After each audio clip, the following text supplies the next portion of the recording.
apa namanya model klasikal kita lebih bebas, lebih leluasa gitu ya.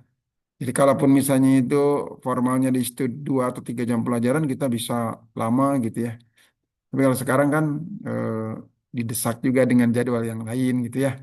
Apalagi juga Bapak dan Ibu sekalian mungkin juga ada tugas-tugas yang tidak bisa dihindari dari pimpinan kan seperti itu.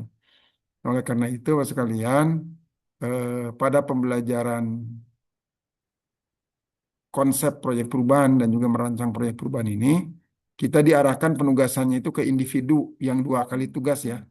Itu untuk supaya membantu Bapak dan Ibu sekalian ketika nanti berhadapan dengan coachnya masing-masing dan juga dengan mentor sekalian ya. Jadi paling tidak sudah ada gambaran apa yang akan Bapak dan Ibu sekalian tulis. Sudah mendapatkan komentar dari fasilitator mata pelatihan konsep proyek perubahan ini gitu Pak ya. Baik Bapak dan Ibu sekalian, izin saya share screen terlebih dahulu, tidak usah perkenalan lagi.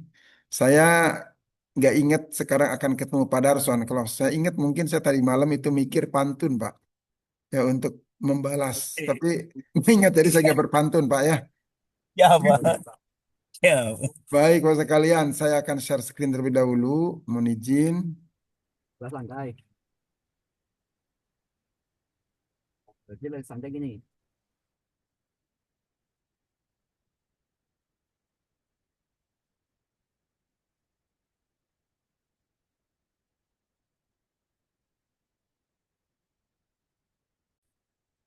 Apakah sudah ada Bapak Ibu? Sudah, Pak. Sudah, Pak. Sudah, Pak. Alhamdulillah. Baik, kemudian kita sekarang akan membahas konsep proyek perubahan. Ini perlu saya informasikan kurikulum pelatihan kepemimpinan nasional tingkat 2 yang dulu itu di Kaltim 2 yang apa namanya itu model ada proyek perubahan ini itu sejak tahun 2014 Bapak sekalian ya. Kalau dulu itu Bapak dan Ibu sekalian tidak ada istilah proyek perubahan, tapi membuat satu karya tulis namanya KTP 2, karya tulis prestasi perseorangan. Itu karya tulis yang isinya tentang rencana, Bapak sekalian ya. Dan itu lebih ilmiah daripada proper, karena penekanannya kepada aspek-aspek keilmiahan dan apa namanya itu rencana, begitu Bapak sekalian. Itu tidak ada tuntutan untuk implementasi. Nah, untuk proper ini yang membedakannya dengan dulu itu ada tahapan implementasi. Jadi bukan hanya menyampaikan rencana, Bapak sekalian. Makanya seminarnya 2 kali. Ada seminar rancangan, ada seminar implementasi atau hasil implementasi. Itu yang membedakannya. Dan bobotnya justru adalah bagaimana Bapak dan Ibu sekalian mampu untuk mengimplementasikan. Itu yang paling utama. Ya. Jadi implikasinya apa? Ada sesi pembelajaran off campus. Ya, dulu nih 2014. Jadi dulu tuh on campus sebulan gitu ya. Kemudian off campus 2 bulan. Kemudian on campus lagi untuk mempresentasikan hasil proyek perubahan. Nah, meskipun sekarang sudah daring, tapi konsep ya model pembelajarannya tetap. Jadi ada on dan off campus. Ada rancangan, ada implementasi, dan ada laporan implementasi. Begitu sekalian ya. Itu proyek perubahan. Dan sekarang itu tidak perlu dalam penulisannya itu terlalu ilmiah. Jadi Bapak Ibu sekalian yang tidak biasa nulis itu jangan khawatir. Jadi yang dilihat itu bukan sistematikanya bener gak gitu, bukan. Ini kalimatnya EYD bukan gitu. Kalau dulu EYD ya, ejaan yang sebenarnya sekarang apa istilahnya itu? Nah, bukan itu Pak. Tapi yang paling penting ya aspek-aspek perubahan terhadap organisasi kita. Ya, jadi eh, apa kebaruannya gitu ya. Bagaimana Bapak meyakinkan stakeholdernya, bagaimana membuat tahapan-tahapan dan output setiap tahapannya. Nah, itu Pak yang dinilai sekarang. Itu kayak pengantar ya. Jadi konsep proyek perubahan ini atau proyek perubahan ini muncul sejak tahun 2014, Bapak dan Ibu sekalian. Ya,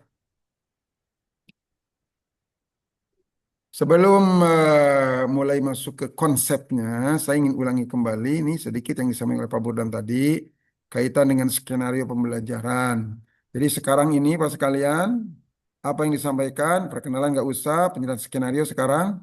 Tadi sudah oleh Pak Burdan, kemudian ada penjelasan konsep proper. Apa itu proper dan juga ditambah salah satu aspek yang sangat penting di dalam proper itu adalah diagnosis organisasi. Ya, diagnostic reading itu adalah hal yang sangat penting. Ya, jadi kita akan jelaskan hari ini.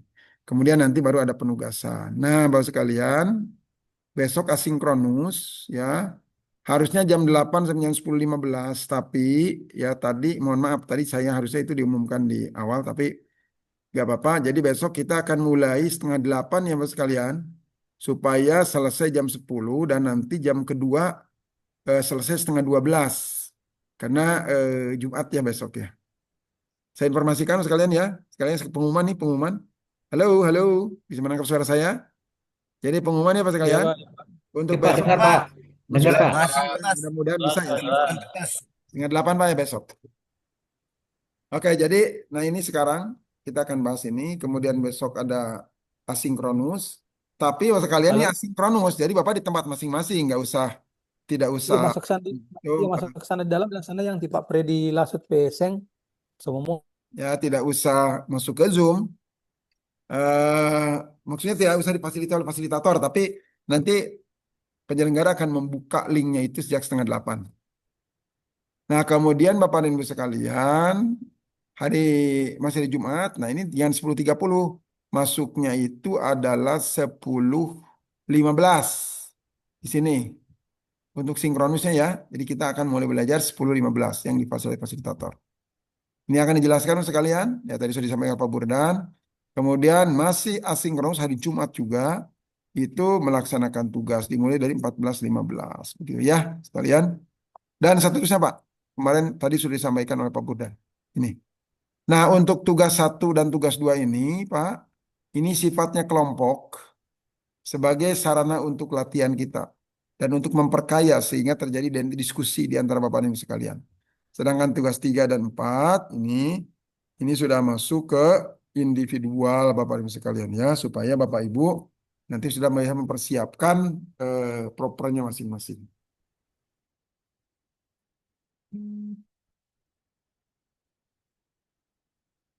Baik Bapak dan Ibu sekalian, saya akan review sedikit kaitan bagaimana posisi proper itu di dalam kurikulum PKN tingkat 2. Ya Bapak dan Ibu sekalian ingat gambar ini ya yang saya sampaikan di awal-awal pada saat penjelasan atau overview program ini. Jadi yang ingin dicapai itu adalah kompetensi kepemimpinan strategis ini. Sekalian. Maka disusunlah kurikulum oleh LAN itu ada kelompok mata pelatihan dasar, ada kelompok mata pelatihan inti ini yang banyak Pak. Agenda 1, agenda 2, agenda 3, dan agenda 4 ini. Dan ada kelompok mata pelatihan pilihan. Nah setelah kita mempelajari kelompok mata pelatihan inti, agenda 1, 2, dan 3 ini, tidak cukup harus diaktualisasikan. Artinya dibuktikan Mas sekalian. Ya, kompetensi Bapak, pemahaman Bapak tentang agenda 1, 2, dan 3 ini perlu dibuktikan. Apa pembuktiannya? Proper, visitasi, VKN, dan policy brief sudah saya sampaikan.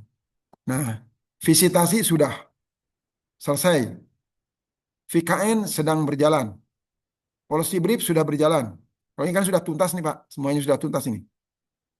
Jadi kita sudah berada pada tahap ini Pak, mengaktualisasikan sekarang itu.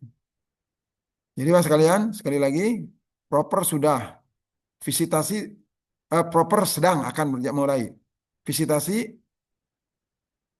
sudah selesai. VKN sedang berjalan. Policy brief sedang berjalan. Yang itu sekalian ya. Nah ini, sekarang ini kita akan bicara proper. Yang harus perhatikan dalam proper ini, kalau lihat gambar di sini Pak, pertama, proper itu harus berbasis permasalahan, peluang atau potensi pengembangan organisasi kita. Jadi bukan organisasi yang lain. Jadi harus berbasis ini. Makanya dilakukan diagnosis terlebih dahulu. Mencari apa sih masalah yang ada di organisasi kita, atau potensi apa yang bisa kita kembangkan, atau peluang apa yang harus kita kembangkan, ya, dalam rangka meningkatkan kinerja organisasi kita. Satu itu yang harus dicatat. Yang kedua, setelah Bapak dan Ibu sekalian nanti menentukan apa yang akan dilakukan terkait dengan organisasi kita, maka kita nanti memilih mata pelatihan yang mendukung proper itu selain mata pelatihan ini. Kalau ini nggak usah dipilih lagi, ini udah wajib. Nah, ada mata-mata pelatihan yang mungkin diperlukan tapi tidak diberikan secara langsung di sini dalam pembelajaran dengan fasilitator. Nah, ada di LMS. Bapak ambil 3 mata pelatihan ya. Tuh. Boleh 2 dari LMS, 1 dari luar boleh, atau 3-3-nya dari LMS juga boleh. Ya. Nah, ini konsepnya sekalian ya. Jadi proper ini sekali lagi adalah merupakan pembuktian dari kompetensi yang Bapak dan Ibu sekalian miliki sebagai hasil pembelajaran agenda 1, 2, dan 3. Gitu. Nah, Bapak dan Ibu, ini juga sudah saya sampaikan. Dalam rangka mengaktualisasikan ini, bahkan juga dalam proses pembelajaran yang sebelumnya kita ikutin, tetap kita dalam bingkai tema yang sudah ditentukan, tema dan subtema. Ya, jadi kita jangan terlepas dari itu. Jadi proper pun begitu. Proper apapun, pada saya misalnya bikin apa, Pak Freddy bikin apa, Pak Marwan bikin apa itu harus terkait dengan tema kita. Ya, tema. Nah, tema yang sudah dirumuskan kemarin ya dalam rangka transformasi kepemimpinan. Gitu sekalian ya. Ini temanya transformasi atau peran kepemimpinan dalam transformasi birokrasi. Jadi peran kita dalam melakukan transformasi birokrasi. Bapak membidik apanya silahkan, tapi harus ada nilai kebaruan. Mau membidik SDM-nya boleh, membidik layanannya boleh, mau membidik misalnya itu aspek kolaborasinya boleh, dan lain-lain silakan sekalian. Yang penting ini dalam rangka transformasi birokrasi. Ya, di era efisiensi sekarang ini. Kemudian temanya juga ini sebagai gambaran saja, Bapak mau di ranah mana silahkan, ya. Tapi terkait dengan beberapa aspek atau 1-2 aspek yang ada dalam tema ataupun subtema ini. Oke, baik Bapak sekalian. Nah itu eh, sebagai pengantar ya. Nah sekarang kita masuk ke proyek perubahan. Apa itu mata pelatihan proyek perubahan? Mata pelatihan ini memfasilitasi peserta untuk mengaktualisasikan kepemimpinan. Tadi saya katakan mengaktualisasikan. Mengaktualisasikan kepemimpinan perubahan strategis organisasi secara individu melalui proses perancangan proyek perubahan dan implementasi proyek perubahan.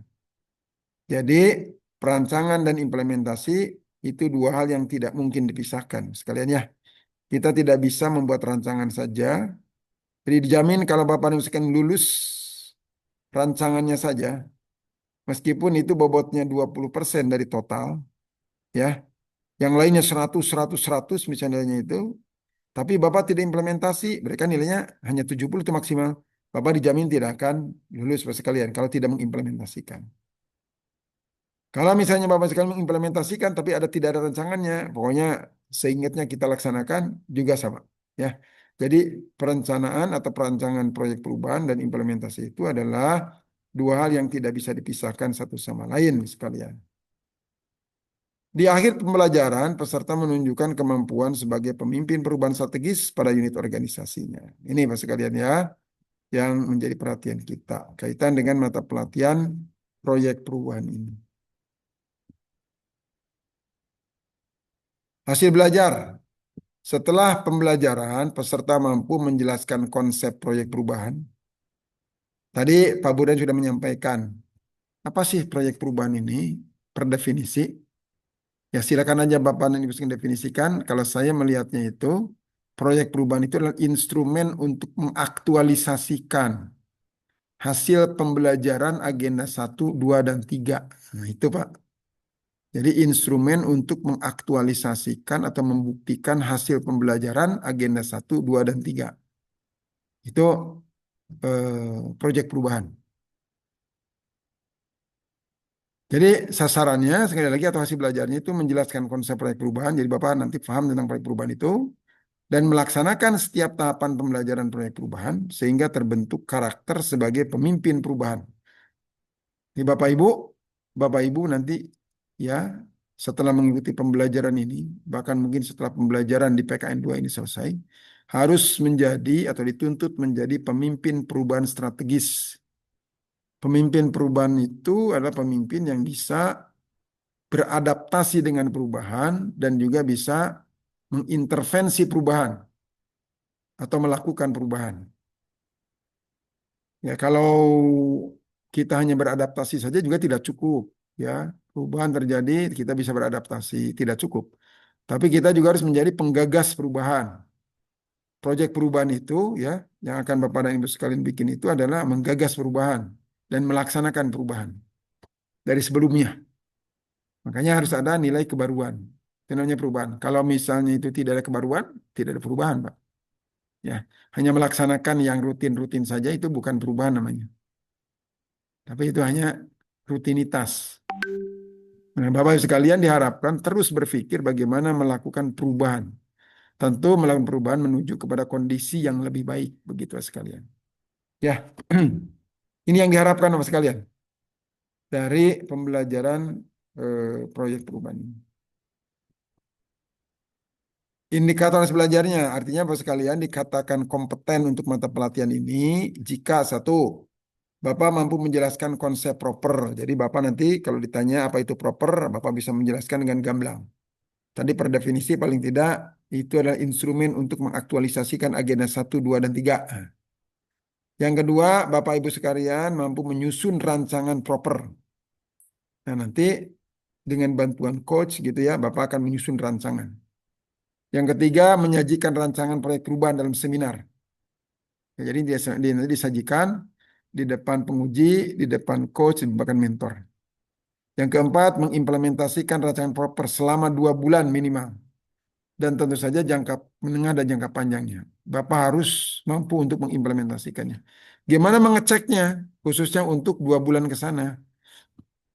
Ya, selain melakukan evaluasi pasca pelatihan juga itu dilihat dari jaminan keterlaksanaan dari proper itu.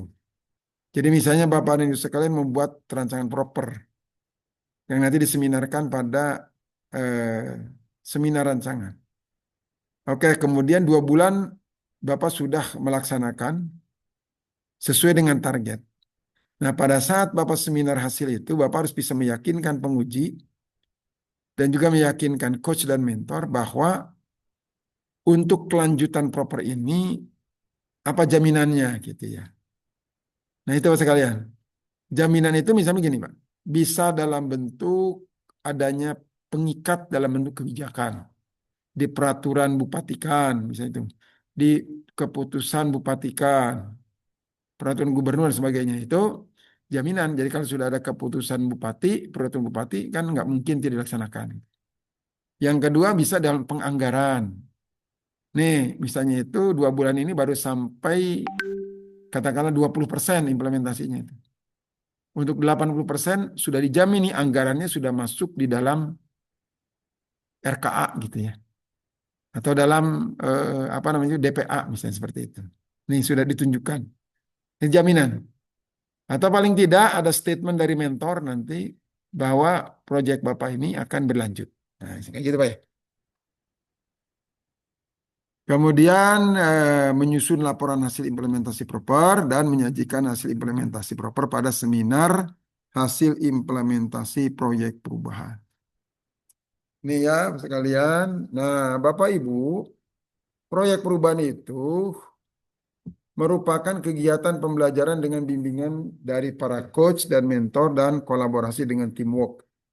Nah, jadi tadi kalau kata Pak Budan jangan one man show. Jadi jangan bangga kalau proyek perubahan itu dikerjakan sendiri.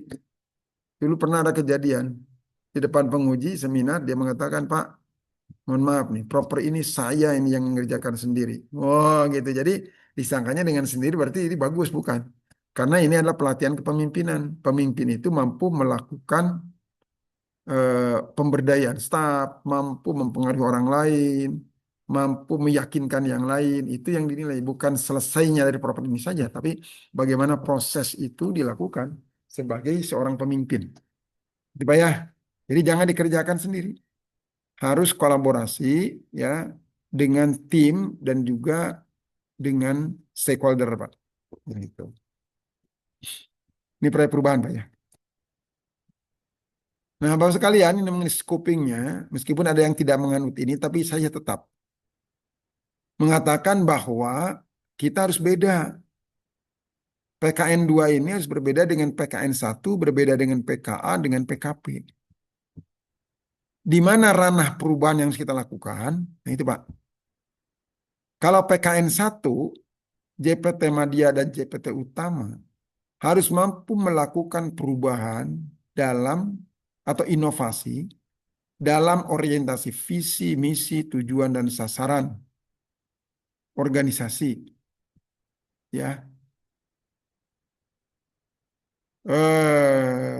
katakanlah misalnya itu di Pemda, itu bagaimana kita melakukan inovasi dalam pembaharuan visi, misi, tujuan, dan sasaran dari pemerintah daerah, gitu misalnya seperti itu.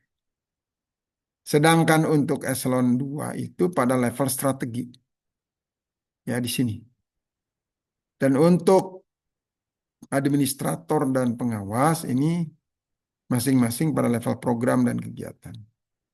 Bagaimana kalau Bapak sekalian melakukan perubahan di level yang lebih atas di strategi, silakan. Tapi jangan turun ke bawah. Ya. Jadi sekalian nanti melakukan perubahan di level kegiatan apalagi gitu misalnya itu tidak. Kalau misalnya itu inovasi Bapak itu sebenarnya bisa dilakukan oleh staf Bapak, ya bahkan tanpa intervensi Bapak misalnya. Ini bukan strategi artinya, itu masih level program atau kegiatan. Nah gitu sekalian. Jadi Bapak, Ibu sekalian harus bisa melihat aspek strategis dari apa yang akan Bapak dan Ibu sekalian lakukan itu. Gitu ya, sekalian. Nah, Bapak Ibu lingkupnya di dalam menyusun proper ini dimulai dari mendiagnosis dan menemukan masalah organisasi, menggagas inovasi untuk mengatasi permasalahan tersebut, mengkomunikasikan permasalahan dan inovasi kepada stakeholder, ini yang disebut dengan taking ownership, tadi sampaikan Pak Burdan. Kemudian menyusun rancangan proper dan membentuk tim, menyajikan rancangan proper, melaksanakan proper, dan juga menyajikan hasil pelaksanaan laboratorium pemimpin atau pelaksanaan proper. Jadi hanya 7 langkah ini sebenarnya sekalian yang utama yang dilakukan dalam proyek perubahan ini. Ya. Nah sekarang tentu langkah pertama nanti Bapak Ibu sekalian mendiagnosis organisasi. Pak Baban misalnya saya tidak perlu lagi mendiagnosis karena saya sudah punya inovasinya gitu ya misalnya Pak ya. Kan Bapak Ibu sudah punya tuh. Ya kemarin sudah dipresentasikan juga. Tidak apa-apa Pak, tapi tolong jangan hanya apa namanya itu dasarnya itu judgement atau intuisi. Benar-benar berbasis permasalahan Pak.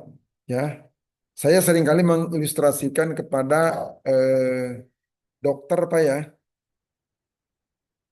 Dokter yang sudah profesional, sudah pengalaman gitu ya. Ketika pasien datang, kadang-kadang tanpa melakukan diagnosis yang lama-lama, dia langsung bisa menemukan, oh ini penyakitnya gitu. Berbeda mungkin dengan dokter yang baru, wah dia mendiagnosisnya itu lama. Kemudian hasil diagnosisnya itu belum tentu juga tepat. Nah gitu misalnya Pak ya. Jadi Bapak Ibu sekalian, misalnya Pak Imin sudah lama tuh di Dinas Pemberdayaan Perempuan, apa namanya itu, dan anak ya, perlindungan anak, sudah lama di situ. Jadi saya sudah tahu persis itu permasalahannya. Tinggal merupakan justifikasi aja nanti. Jadi sodorkan data gitu ya sekalian.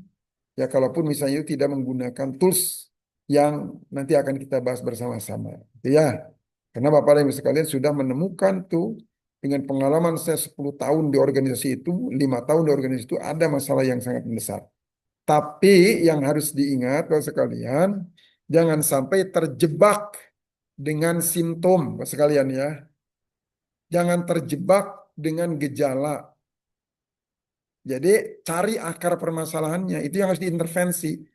Bukan gejalanya yang harus diintervensi, tapi penyebabnya yang harus diintervensi gitu ya.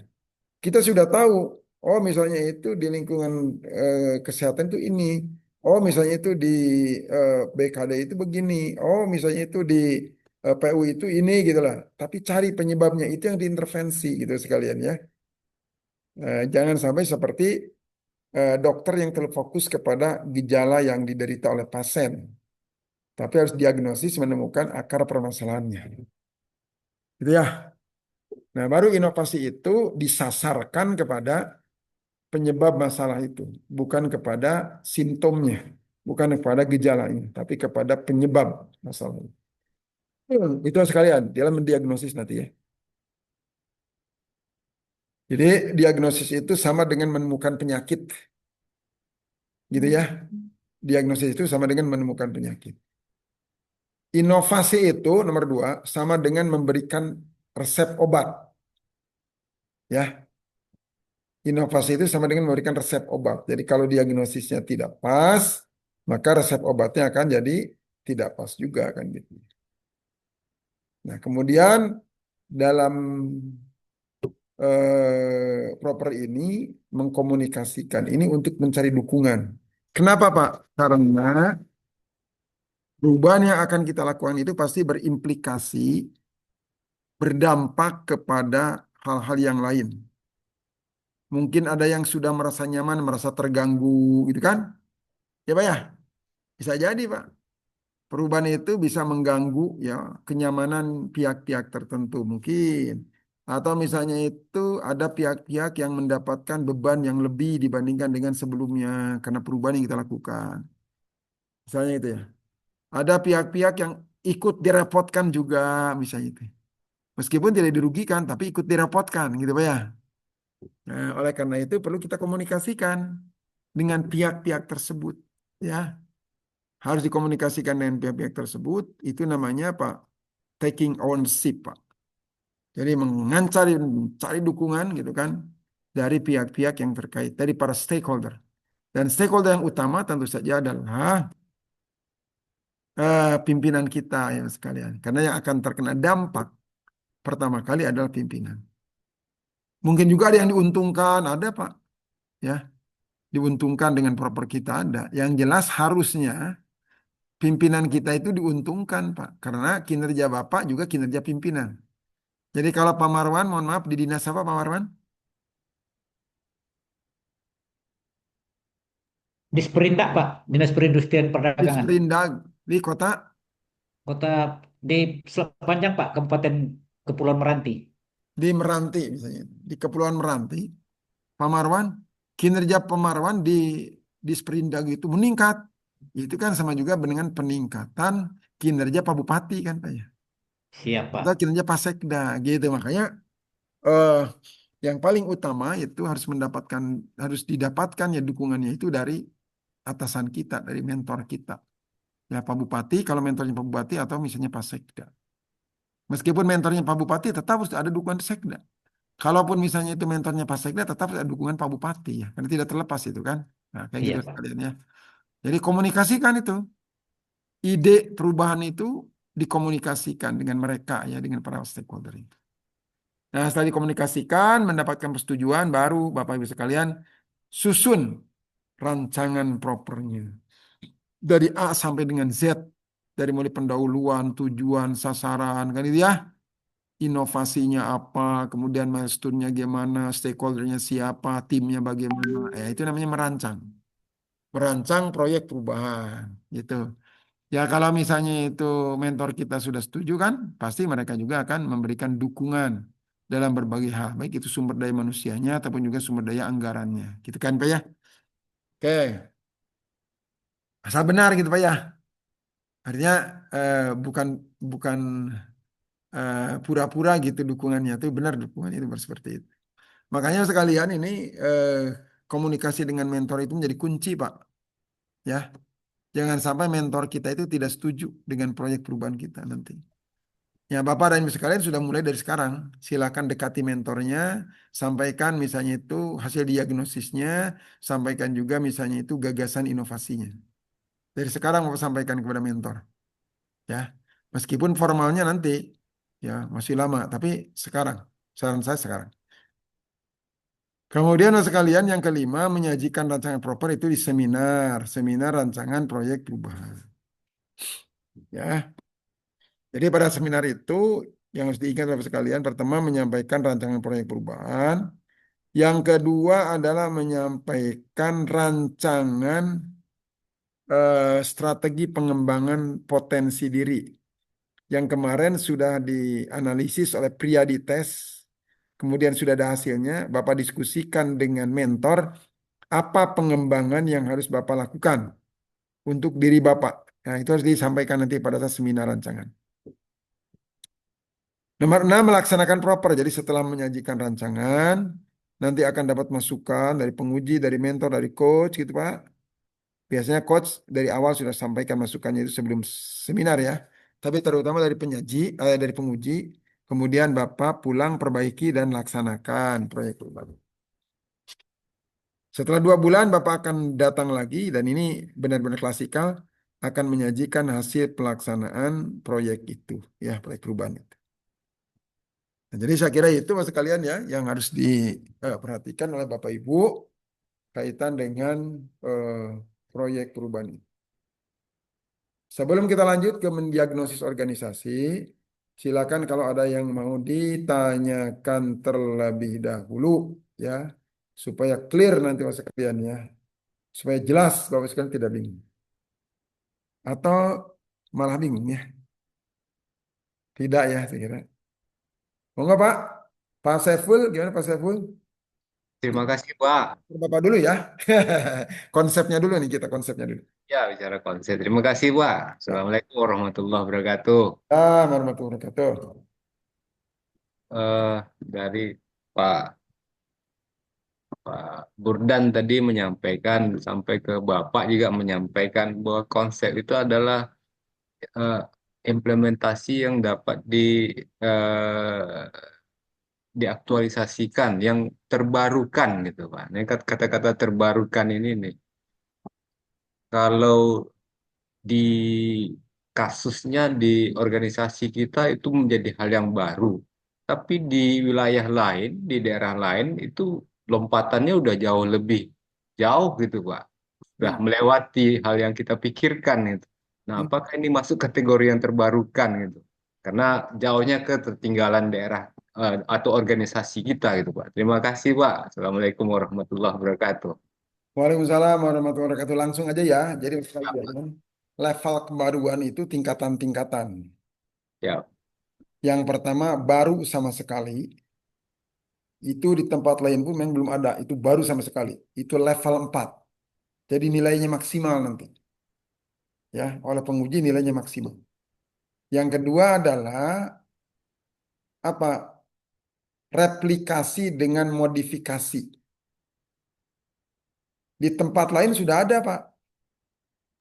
Ya, di tempat lain sudah ada, tapi kita modif ada bedanya dengan yang di tempat lain, gitu, Pak. Itu namanya replikasi dengan modifikasi. Itu level 3. Nilainya tidak maksimal. Ya, Pak ya. Yang keempat ini level 2. Sebenarnya kalau level 2 mah hanya mencaplok dari tempat lain diterapkan di kita, tidak ada modifikasi apa-apa. Ini level 2. Nah, saya berharap tidak sampai ke level 2. Level 1 tidak ada perubahan sama sekali, Pak. Itu rutinitas saja. Itu mah tidak akan lulus sebenarnya level 1 itu. Jadi saya berharap sebenarnya Mas sekalian, nih siapapun nanti, jangan hanya kalaupun modifikasi, ya kalaupun misalnya itu adopsi atau replikasi, ada kebaruannya, ya. Memang kebanyakan Mas sekalian proper itu adalah level 3 kebanyakan Pak. Jadi replikasi dengan modifikasi. Baru sama sekali itu jarang, tapi ngambil dari tempat lain kemudian kita modifikasi. Tapi ada apa yang memang benar-benar baru juga ada gitu. Ada tidak mustahil Bapak dan sekalian membuat sesuatu yang baru. Belum ada. Begitu Pak Saiful ya? Jelas Pak? terima kasih, Pak. Jadi Bapak boleh kalau mengadopsi di tempat lain, tapi Bapak usahakan ada kebaruannya Pak Saiful ya. Jadi Ya, modifikasi, jangan sampai persis sama dengan yang ada di tempat lain itu. Gitu Pak. Saran. baik. Terima kasih, Pak. Pak Darson, mengapa Pak Darson? Halo Izin, Pak Pak. Darson, tadi sudah raise hand. Assalamualaikum Pak, izin. Silakan Pak. Ya Pak Darson Pak. Pak, Oke, Pak silakan Dokter. Pak. Eh, izin, terima kasih Pak. Penjelasannya luar biasa menurut saya. Mau tanya ini Pak terkait pemilihan Pak, dalam punten Pak, suaranya nggak jelas Pak Darson. Suaranya tidak jelas. oh, jelas. Oh iya. Mungkin agak dekat Halo, ke mic-nya, Pak. halo Pak. Didekatkan ke mikrofonnya. Silakan Pak. Oh, mungkin di ini di. Udah Pak, jelas Pak. Ah, jelas silakan. Udah Pak. Ya, speaker tadi kekecilan Pak. Jadi gini Pak, terkait dengan tadi Bapak ada. Hilang lagi. Oh, Udah Pak, signal Pak. silakan coba. Terkait dengan apa tadi? eh, Perda atau pergub itu Pak. Nah, kita ini kan untuk merancang pergub itu kan untuk menghasilkan produk itu kan agak lama itu Pak. Ya Ya, kan Pak? ya. Bolehkah sekarang ini belum proper? Nah, sekarang kan proper nih kan untuk merancang itu kan persetujuan dari coach nih.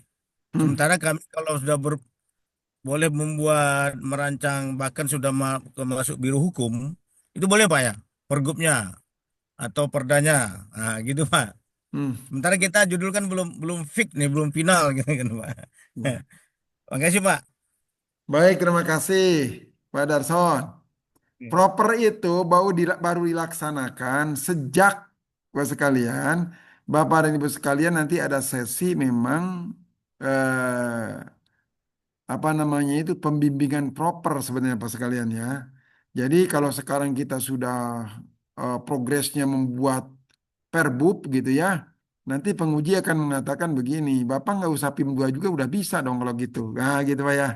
Jadi Bapak Aduh. tidak boleh ya, ya Hmm. buat dan juga Pak Darson curi melaksanakan curi store curi Pak Darson start itu nggak Pak. boleh, curi start nggak boleh. Jadi Tanya dulu kan gitu. betul bagus Pak Darson ya. Jadi Bapak cari Iya. yang lain, jangan curi start ya. Ah, Ya. nanti apa seminar rancangan Bapak sudah selesai nanti kayak gitu. Jadi kalau udah Nah, setujui baru kita bisa merancang oh iya pergub itu. betul lah betul betul. Kalau judulnya Itu sudah bisa ya disetujui, Pak. nah baru kita itu Gas, merancang. Nah, begini Pak langsung Darson gas. ya, jangan Oke. khawatir Bapak ini kalau Perda kan waktunya lama gitu ya. Bapak tidak Iya. usah selesai dulu Perda, tapi sudah ada tahapan implementasi. Misalnya untuk menyusun Perda itu ada, misalnya itu ada bahasan-bahasan. Bapak sudah melangkah ke situ aja, udah bagus tuh. Nggak usah selesai dulu dalam 2 bulan itu nggak mungkin Perda selesai. Bahkan Oh, Perbub juga ada yang selesai dan enggak tuh Pak 2 bulan betul itu. Pak. Kalau Siap. keputusan Bupati mungkin selesai. Yang penting sudah ada layak. Sudah melakukan misalnya itu studi eh, dulu bikin naskah akademik dulu. Sudah diajukan misalnya itu ke mana itu Pak? Ke Kementerian Dalam Negeri. Sudah melakukan sinkronisasi. Nah itu nggak apa-apa Pak. Jadi nanti Bapak jangan terlalu Oke. khawatir ya. Kalau misalnya itu Siap. produk hukum yang akan Bapak bikin itu belum Seperti selesai. draft lagi. Seperti draft lagi dulu ya Pak. Boleh ya? Ya, kalau draft sama sekali, draft yang ditulis di atas meja harus ada bentuk bahwa misalnya ada persetujuan dari siapa, pengajuan kemana gitu, Pak. Ya, Oh siap Pak. Makasih oke. Pak. Alhamdulillah. Supaya Nah, nggak salah langkah gitu Pak. betul, Pak.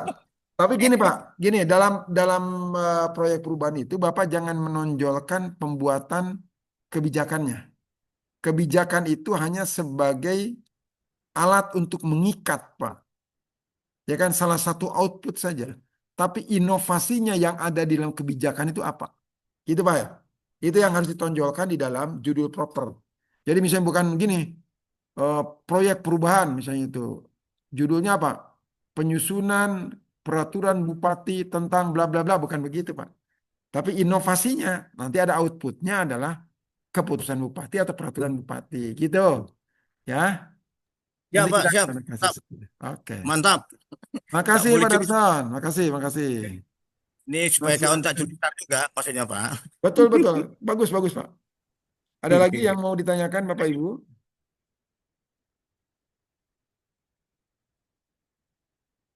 Halo, kayaknya udah ngantuk ini ya.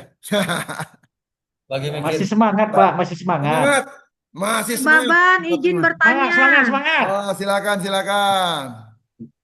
Pak, izin Pak, tadi mendengarkan penjelasan Bapak terkait jangan sampai curi star ya Pak ya. Nah, izin menanyakan Pak, bagaimana kalau misalnya kami sudah mendapat persetujuan dari mentor untuk mengangkat atau melakukan perubahan terhadap satu situasi Pak, Ya. atau satu yang apa namanya satu kondisi yang akan kita selesaikan. Hmm. Kemudian kita izin Pak, karena ini contoh kalau di Biro Humas itu kami tidak membuat satu, misalnya menjadi output itu adalah peraturan menteri, itu tidak serta-merta kami sendiri Pak, tetapi kami harus melibatkan seperti kantor komunikasi kepresidenan. Kedua, dengan Komdiji Pak sebagai pembina kehumasan. Pertanyaan saya, apakah kami dibenarkan untuk melakukan koordinasi dengan kedua instansi eksternal ini, Pak? Setelah mendapatkan persetujuan dari mentor, tetapi sebelum tanggal 16 itu, yang ujian seminar, Pak. Terima kasih. Tadi saya sampaikan, Mas sekalian, ya, bahwa sebenarnya meskipun taking ownership itu masih lama, ya, itu hanya kurang lebih 3 hari atau 4 hari sebelum seminar, ya. Nah, itu tidak mungkin, terlalu cepat ya. Oleh karena itu, Bapak dan Ibu sekalian bisa dari sekarang. Tapi bukan berarti Bapak sudah menyusun rancangan proper tuh.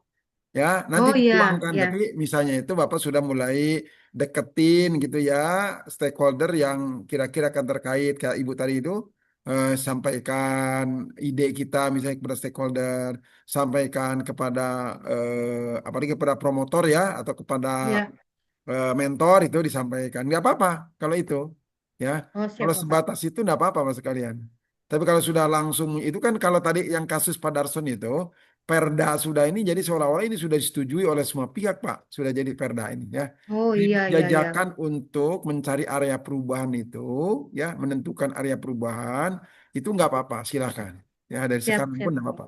Karena nanti tidak akan cukup waktunya mas sekalian. siap. Ya, Makasih Pak Baban. ya silakan. Ada lagi cukup? Kalau cukup, kita akan lanjutkan dulu ya, diagnosis organisasi.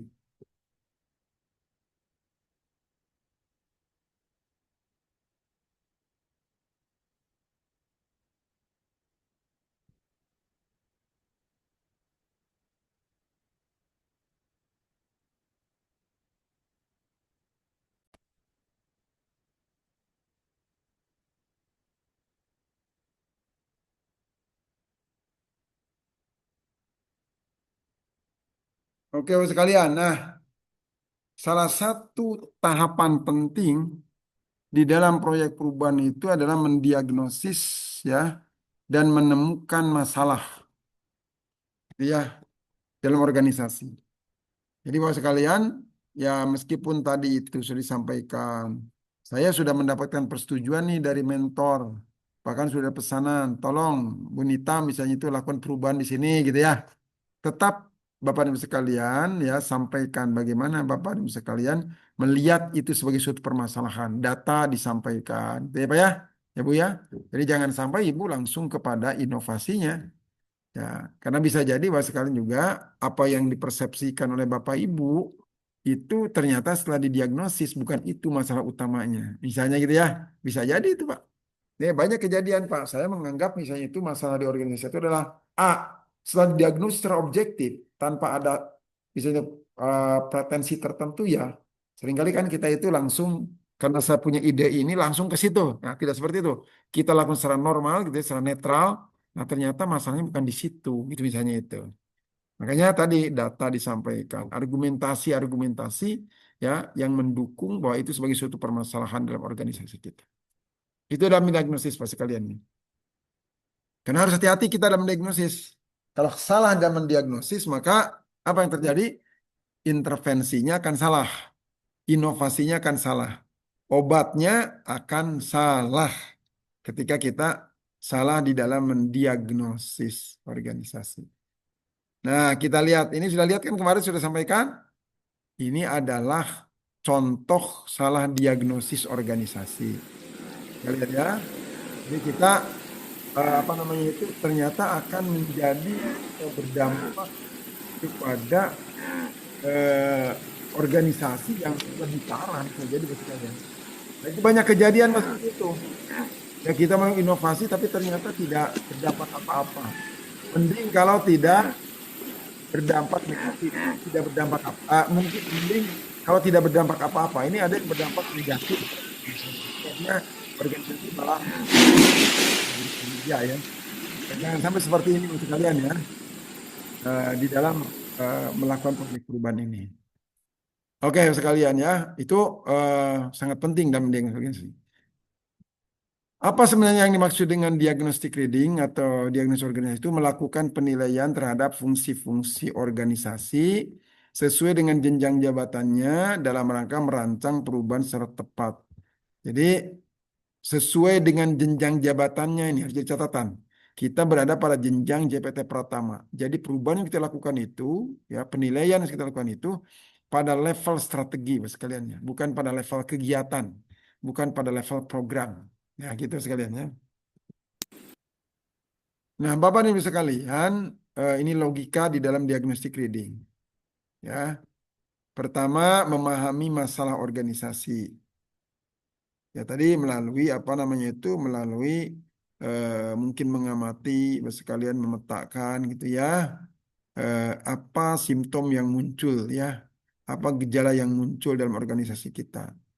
Kemudian memahami kausalitas masalah, jadi melihat apa sih faktor penyebabnya. Nah, karena apa intervensi kita itu bukan pada simptom, bukan pada gejala, tapi pada penyebab masalah. Setelah itu menemukan key leverage-nya atau driving force-nya. Mana yang menjadi faktor kunci yang bisa berdampak luas terhadap organisasi kita. Harus kita temukan ya supaya intervensi kita itu benar-benar berdampak ya.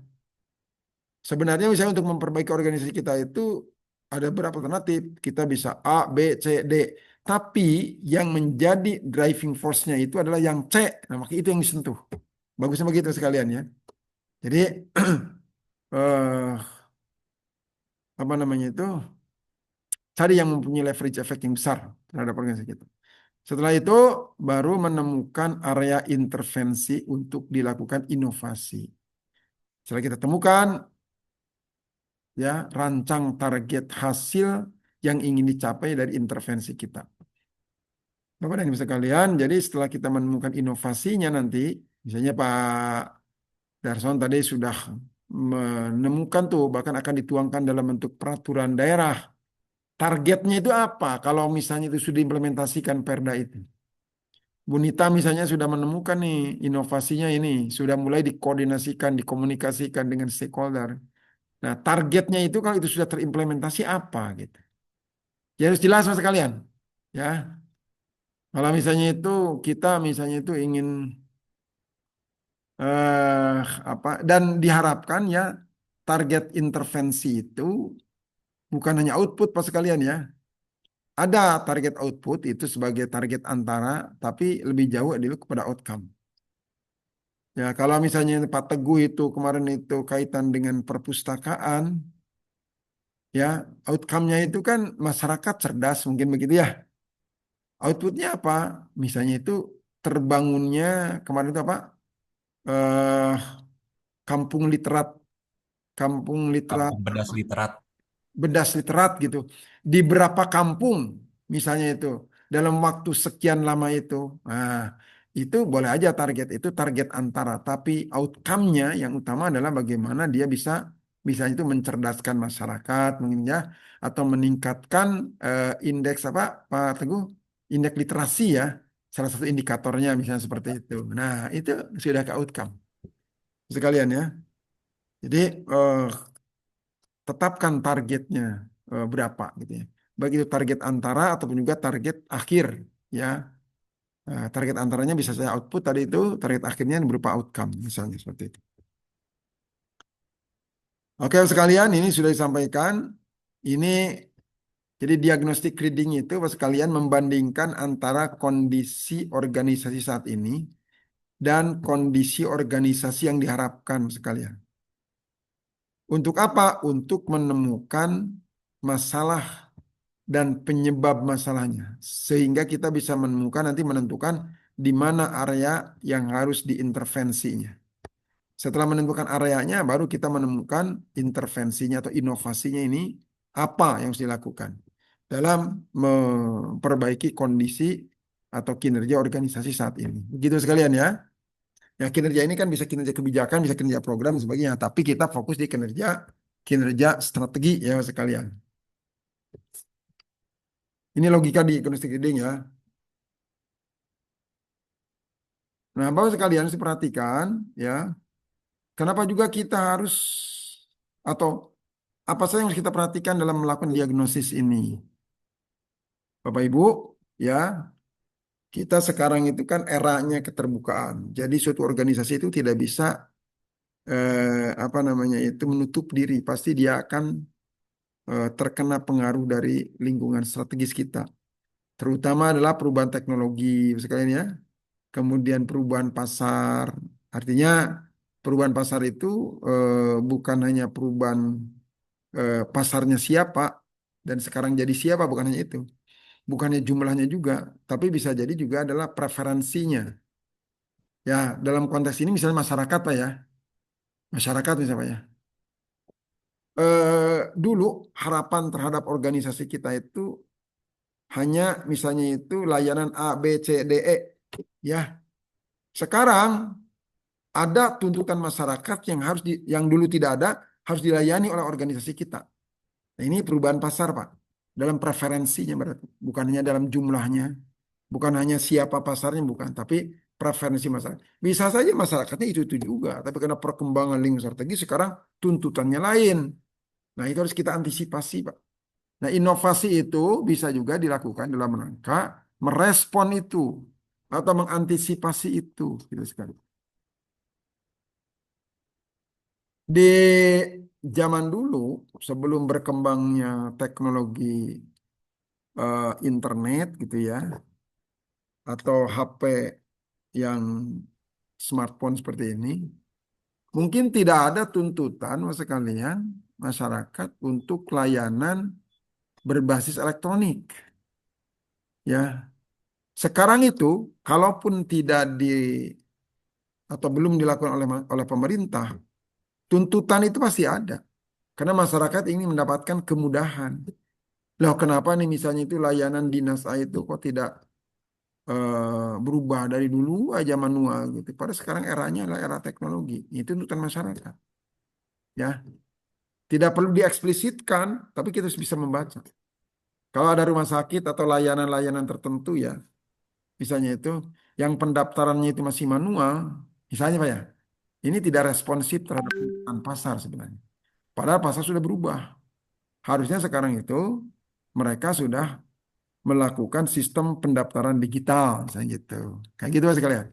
Kalau masih ada misalnya itu instansi yang tidak menyediakan informasi secara digital, harus selalu datang, ya misalnya seperti itu. Nah ini tidak responsif terhadap perubahan pasar, Pak. Sekarang itu eranya era AI.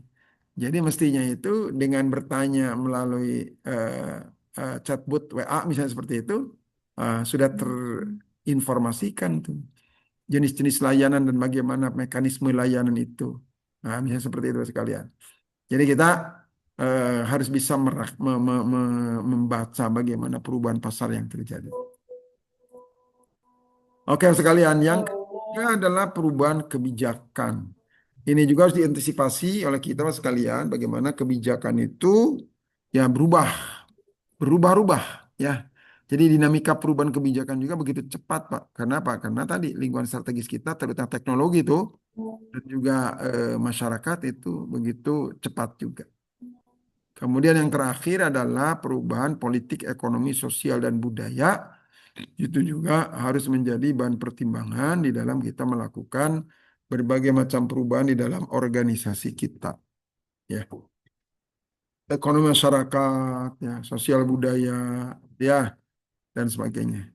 Layanan-layanan yang kita berikan pada saat ini tidak bisa lagi ya diberikan misalnya itu pada sekian tahun ke depan. atau layanan-layanan yang 10 tahun yang lalu itu tidak bisa lagi diterapkan untuk ya layanan saat ini. Ya mungkin ya sekalian ya. Oke.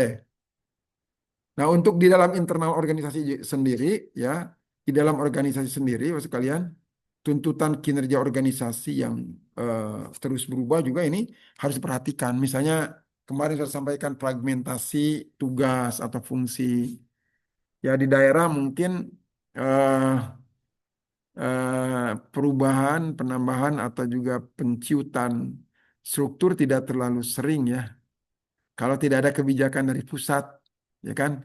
Kalau ada perubahan kebijakan undang-undang tentang pemerintahan daerah, biasanya berubah-ubah tuh kelembagaannya. Tentu itu juga harus diantisipasi sekalian.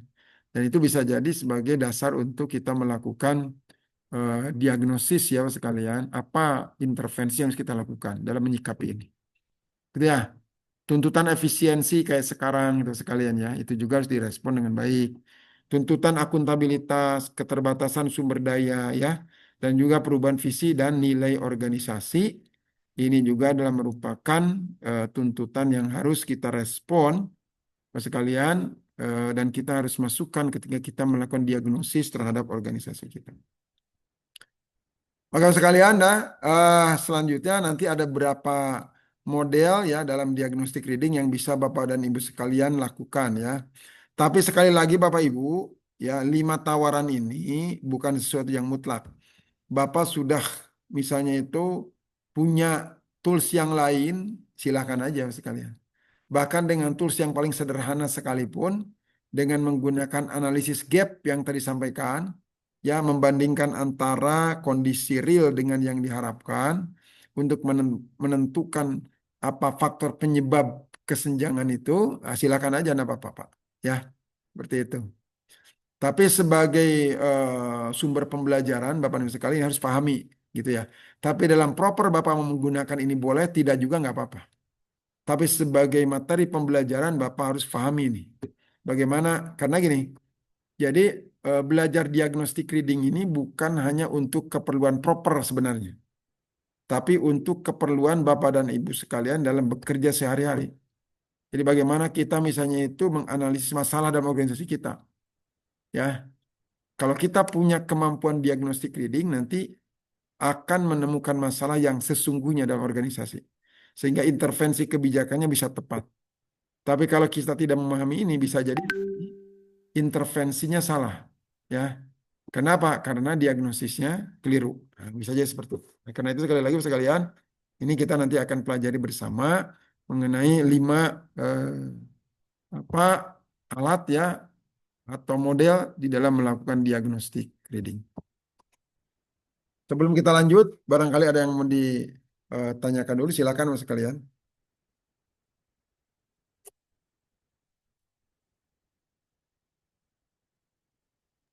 Izin Pak, Silakan Pak Teguh.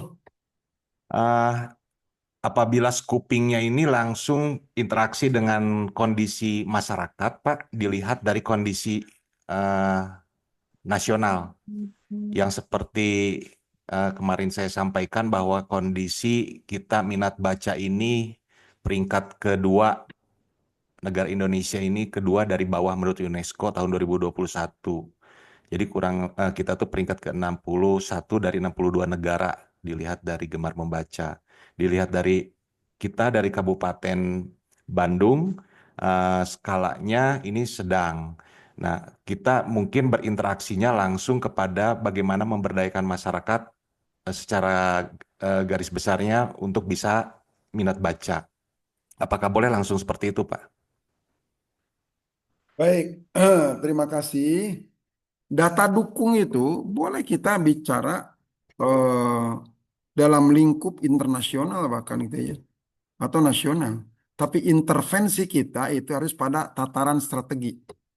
Jadi itu intervensinya yang harus kita lakukan itu adalah tataran strategi, bukan pada tataran kegiatan atau pada tataran program. Nah, pertanyaannya misalnya itu, apakah misalnya itu tadi membangun apa tadi itu kampung bedas literate ini itu level strategi atau bukan? Nah, itu kan pertanyaan itu sekalian.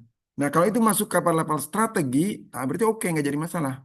Adapun misalnya yang menjadi sasarannya itu adalah apa tadi itu masyarakat Kabupaten Bandung, ya. Itu misalnya itu dengan kita mencoba membandingkan bagaimana keadaannya dibandingkan dengan masyarakat umum secara nasional, bahkan di level dunia tadi itu, misalnya seperti itu sah, nggak jadi masalah. Tapi yang paling penting itu adalah intervensinya itu masuk ke dalam kategori strategi atau masuk ke dalam kategori kegiatan atau program. Nah, kalau masuk ke tatanan strategi, ya Bapak sekalian, saya kira nggak jadi masalah. Itu bagus Bapak sekalian. Ya, jadi apa namanya itu? eh, Silakan Bapak sekalian ya kembangkan ya, terutama ini dalam bentuk intervensi atau inovasi yang akan Bapak dan Ibu sekalian lakukan ya. Jadi jangan hanya misalnya gini ya, contoh yang level kegiatan itu misalnya itu payung kebijakannya itu sudah ada tuh. Misalnya itu untuk membuat standar operasional prosedur semua kegiatan di lingkungan pemerintah Kabupaten Bandung. Sudah ada tuh. Misalnya itu kebijakannya umum tuh dari Pak Bupati. Instruksi bahkan misalnya itu seperti itu. Kita hanya bikin SOP untuk kegiatan bla bla bla. Nah, itu level kegiatan itu. Itu tidak usah oleh eselon 2 Pak. Itu ya. Tapi oleh staf Bapak pun itu bahkan eselon 4 juga bisa itu. Menyusun SOP seperti itu. Nah, kayak gitu Pak. Nah, itu level kegiatan. Karena tapi kalau Bapak tetap dalam konteks SOP, tapi itu Bapak bicara dalam konteks strategi, sampai memformulasikan peraturan bupatinya, misalnya seperti itu, nah itu level strategi, meskipun tetap dalam konteks ini adalah untuk SOP gitu ya. Jadi kalau untuk membuat SOP-nya itu kegiatan. Tapi untuk membuat kebijakan yang mengharuskan semua, misalnya itu eh, apa namanya OPD di lingkungan pemerintah Kabupaten Bandung itu harus membuat SOP, misalnya ya Pak, itu level strategi. Cuman pertanyaannya novelty-nya ada enggak? Itu kan itu ke situ. Tapi strateginya strategi Pak, gitu. Gitu Pak ya. Ya Jelas ya Pak, Mas Pak Teguh ya. ya jelas Pak. Oke. Silakan. Ada yang mau ditanyakan lagi? Nanti untuk diskusi substansi proper Bapak Ibu sekalian, nanti bisa dari sekarang sebenarnya ngobrol dengan coachnya Bapak sekalian ya. Boleh nggak apa-apa. Ya kalau mau mengadakan Zoom eh, terpisah dari agenda pembelajaran ya silakan aja juga. Nggak jadi masalah Mas sekalian. Asal ada kesepakatan waktu. Coachnya kan Pak Paban, boleh Pak. Oh gitu ya. Nanti kalau ada waktu kalau sesuai waktunya Pak Darson ya. Ini di sini yang kelompok saya siapa? Pak Saya Pak, Darson. Saya, Pak Terus Pak Darson, Teguh. Teguh, Pak ya. Terus Teguh. Pak Yayan. Terus Yayan, siapa? Pak. Pak Herian. Ya, Ya, siap, Pak Herian dari mana Pak Saya Herian? pengen gabung, Pak, nggak bisa ya? Pak. Ciamis, Pak Pak. Herian dari mana Boleh, Pak Herian? Halo? nggak bisa. Ciamis, Pak. Ciamis. Oh, Ciamis Ciamis, ya. Pak. Terus siapa lagi? Pak Arif, Pak Ya. Arif mau gabung nggak boleh, udah penuh. Oh, Kapal udah udah penuh. penuh Pak. Kuota habis. Kejam, Pak Darson, kejam. Kapal penuh, nggak ada tempat duduk. Siapa lagi? Pak Yayan, Pak Aduh, Pak Herian, Pak Darson. Siapa lagi ya? Yang di sini? Pak Teguh, Pak. Ya, udah tadi Pak Teguh. Pak Teguh, Pak Yayan, Pak Darson, Pak Herian ya, Pak Herian. Oh Ya. ini Pak ini kemarin tuh ada tuh siapa yang dari Ciamis tuh satu lagi teh. Bukan di kelas ini ya? Kelompok lain Pak. Di Pak kelompok lain, Giatno. Pak. Oh bukan di sini. Giatno. Giatno. Pak Darson udah ketahuan proyek perubahannya Pak. Udah ketahuan ya dan ternyata itu curi start Pak Teguh ya. Jadi Sudah curi start itu, Pak. Sudah mau bikin perda begitu selesai seminar udah ini ditetapkan perdanya gimana teh? aduh. Mudah-mudahan disetujui itu. Judulnya keren tuh, keren, Pak. Aduh. Mengatasi premanisme. Aduh. Jadi kalau misalnya ada Izin, Pak perda Baban, ya gimana Pak? sebagai bahan awal kami untuk diskusi lebih lanjut dengan Mengapa coach. Arif? Ya, halo, Pak sudah Arif juga dengar? di kelompok saya ya? Pengennya di kelompok Bapak, Pak, tapi nggak boleh kata Pak Darson. Oh gitu ya. Gimana Pak Arif? Izin, Pak, untuk nanti diskusi dengan coach kami lebih lanjut sebagai bahan awal. Boleh kami di-remind lagi, Pak, suatu intervensi itu, rumusan intervensi itu dikategorikan sebagai intervensi kebijakan tuh ciri-cirinya apa ya Pak? Kami takutnya masih Apa sebagai ini intervensi banyak apa? keliru. Gimana Pak? Sebagai intervensi apa? Intervensi level strategis. Oh ya. Nah, kami takutnya masih terjebak di kegiatan, level kegiatan. Ya. Makasih Bapak. Baik, Bapak Ibu sekalian, eh, sebenarnya mungkin kalau dalam struktur apa namanya perencanaan dan penganggaran kita itu sudah ada ya. Itu kan di dalam penyusunan rencana strategis itu ada dari mulai visi misi ya, kemudian strategi ya, kemudian program kegiatan. Nah, ada ya sebenarnya seperti itu. Nah, kalau per definisi ya, per definisi kegiatan itu kan aktivitas yang langsung berhubungan dengan ini, dengan apa namanya itu, dengan eh, masyarakat ya, atau dengan stakeholder, atau dengan eh, target daripada kegiatan itu sekalian. Kalau program itu kumpulan dari beberapa kegiatan, nah gitu kan. Nah kalau strategi itu lebih bersifat kepada, lebih sifatnya lebih lebih makro lagi. Jadi lingkupnya itu sekalian itu melingkupi berbagai macam program yang ada dalam suatu organisasi. Nah, jadi kalau kita eh, definisikan secara sederhana, saya sering mengatakan begini. Kalau misalnya itu bisa dilaksanakan oleh staf Bapak tanpa intervensi Bapak, itu bukan strategi, Pak. Tidak masuk kepada level strategi. Ya, strategi itu pasti harus ada dan dilakukan oleh level eselon 2 atau eselon 1 bahkan. Tapi kalau ada kegiatan itu atau aktivitas itu atau sesuatu itu bisa dilaksanakan oleh staf Bapak yang eselon 3 atau eselon 4 tanpa intervensi campur tangan Bapak, nah ini bukan level strategi Bapak sekalian. Nah, itu berarti level program atau kegiatan. Indikatornya itu saja. Ya. Saya seringkali membuat batasan-batasan yang mungkin bisa dijadikan sebagai acuan kayak tadi itu. Kebaruan itu gimana? Inovasi itu apa? Saya sering mengatakan ini, inovasi itu cirinya cuma dua aja. Meskipun kalau dalam teori itu ada beberapa.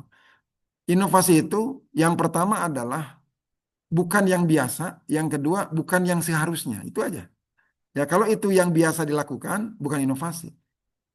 Kalau itu yang seharusnya kayak gini, harusnya itu ada SOP Bapak di unit kerja Bapak belum ada, kemudian Bapak bikin, itu mah bukan inovasi, memang harusnya juga ada. Cuman karena mungkin apa namanya itu kelalaian organisasi belum ada gitu. Itu tidak termasuk inovasi. Inovasi itu ya yang tadi bukan seharusnya dan bukan biasanya. Strategi itu yang bisa dilakukan oleh Bapak.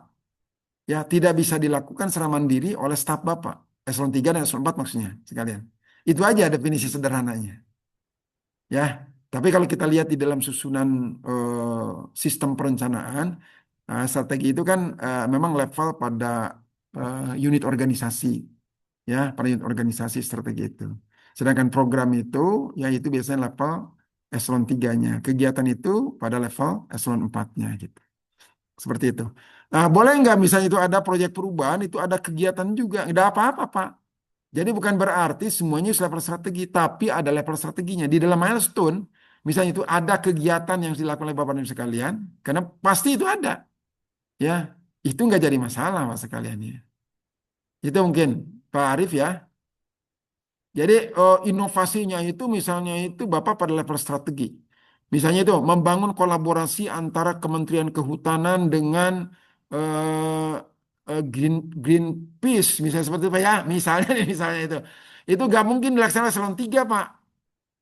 Nah, tapi di situ ada bagaimana bisa membuat draft MOU, bagaimana bisa itu kegiatan kan. Nah, kayak gitu aja. Jadi bukan berarti ya tidak ada kegiatan. Ada kegiatan itu merupakan milestone daripada inovasi yang Bapak lakukan. Gitu. Meningkatkan minat baca misalnya itu dengan eh, kerjasama multi stakeholder gitu misalnya seperti itu Pak ya.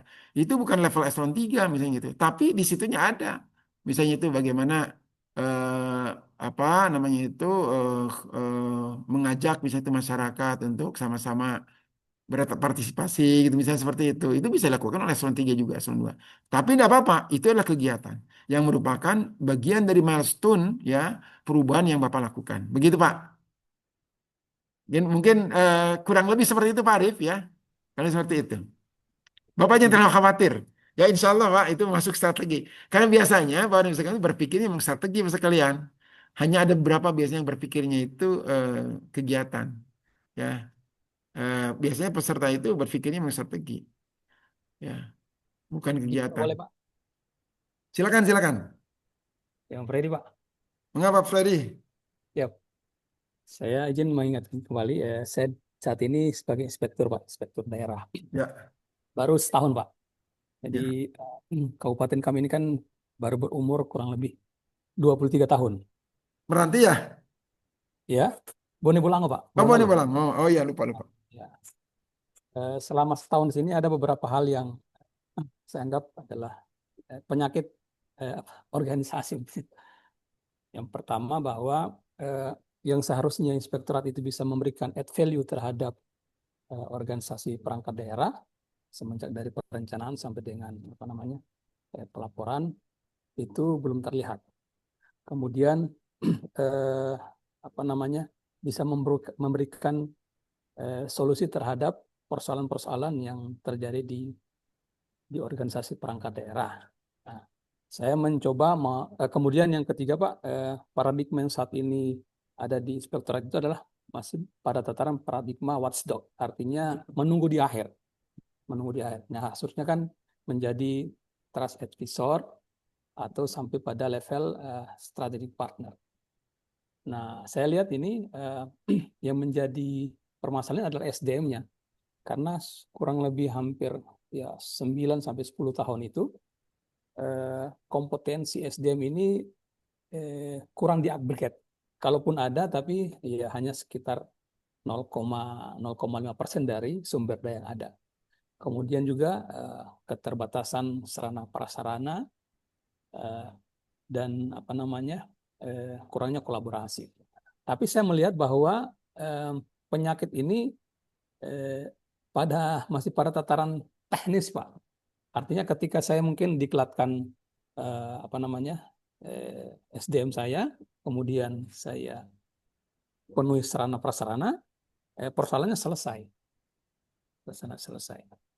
Itu kira-kira bagaimana Pak untuk bisa menaikkan bahwa niat saya untuk memberikan atau menaikkan derajat inspektorat agar bisa dipercaya oleh OPD-OPD. Jadi nanti pada pemikiran saya begini Pak, ketika misalnya bukan saya saja ya, mungkin irban saya sudah mengatakan sesuatu pada sebuah persoalan, orang lain akan bilang begini, oh sudah kalau inspektorat sudah ngomong gitu, sudah betul itu. Jadi begitu pemikiran saya Pak. Mohon masukannya Pak. Ya, Bapak misalnya itu mau membuat satu perubahan di dalam SDM atau tadi itu sarana prasarana atau mungkin sumber daya yang lain ya, itu sebenarnya boleh-boleh saja, nggak jadi masalah. Ya, sepanjang itu misalnya tadi pada level strategi yang Bapak lakukan, gitu ya. Misalnya itu ya, untuk membangun SDM itu, kalau dulu kan misalnya itu cuman dilakukan misalnya itu hal-hal konvensional gitu ya, melalui pengiriman, pelatihan segala macam, sekarang bikin sesuatu yang baru. Misalnya seperti itu ya. Untuk pengadaan sarana prasarana kita misalnya kolaborasi dengan pihak yang lain. Itu bisa masuk kepada level strategi sekalian, karena itu tidak mungkin dilaksanakan oleh level eselon 3 Bapak tanpa intervensi Bapak. Bahkan mungkin Bapak pun harus minta bantuan dari Pak Bupatinya kan seperti itu. Nah, jadi kalau bicara level atau scoping tadi itu sekalian, Pak Freddy silakan aja. Nah, yang paling penting sekarang itu adalah memikirkan bagaimana kebaruan kalau konteksnya itu. Bagaimana kebaruan dari intervensi Bapak. Bapak akan melakukan apa? Suatu yang baru dalam rangka tadi itu membangun kapasitas baik itu SDM ataupun juga infrastruktur gitu. Satu. Yang kedua Pak Freddy ya, jadi betul sekali. Ini merubah paradigma pun dengan instrumen apa ini menurut saya itu juga hal yang sangat penting. Nah, itu bisa digarap, tidak bisa misalnya itu hanya dilakukan itu dengan model-model konvensional. Tadi yang Bapak sampaikan sekarang itu misalnya itu bukan hanya persepsi dari inspektorat juga, tapi juga persepsi dari apa namanya itu obrik juga Pak ya. Iya, Jadi setuju. sekarang itu masih watchdog. Jadi melihat bahwa inspektorat itu sesuatu yang misalnya itu eh, apa menyeramkan gitu loh Pak, menakutkan gitu ya. Sehingga tadi kalau kalau sudah kata kalau inspektor begitu ya udah benar berarti. Nah itu karena tadi itu paradigmanya sekalian paradigmanya. Nah, bagaimana bisa merubah kultur itu, merubah paradigma itu, digeser dari watchdog itu misalnya kepada partner gitu ya, counseling partner kepada misalnya itu apa sekarang itu justru yang terbaru adalah Pak, bagaimana SP itu menjadi apa quality assurance sebenarnya kan seperti itu. Nah, saya kemarin kritik juga di sini Pak sekalian. Mohon maaf ya. Ini nih teman-teman nih, soalnya saya bilang gini, kita itu mengajarkan kepada teman-teman di daerah, kita harus merubah paradigma. Tapi kita juga kok masih begini, kenapa? Kenapa pemeriksaan dari inspektor itu hanya di akhir? Kalau kalau BPK mau masuk, baru kita itu inspektor turun. Saya bilang ini nggak pas ini. Jadi harus mendampingi itu dari awal sampai akhir. Itu namanya quality assurance. Jadi sehingga kalau ada eh, pengawas eksternal itu masuk gitu ya, sudah enak ya karena sudah dibimbing dalam pelaksanaannya. Nah, merubah paradigma itu pun sesuatu yang menurut saya itu penting Pak Freddy ya. Jadi kalau itu mau diangkat menjadi suatu isu ya di dalam proyek perubahan, menurut saya ini penting. Ini bisa. Nah, tinggal Bapak nanti memilih apa instrumennya ya. Kemudian instrumen itu apa? Ada nilai novelty-nya atau enggak? Apakah ada nilai strategiknya atau enggak? Nah gitu Pak. Jadi itu yang harus dilakukan menurut saya ya. Jadi Ya. bisa menyentuh aspek SDM-nya, menyentuh aspek infrastrukturnya, sarana prasarananya, bisa menyangkut aspek teknologinya gitu ya.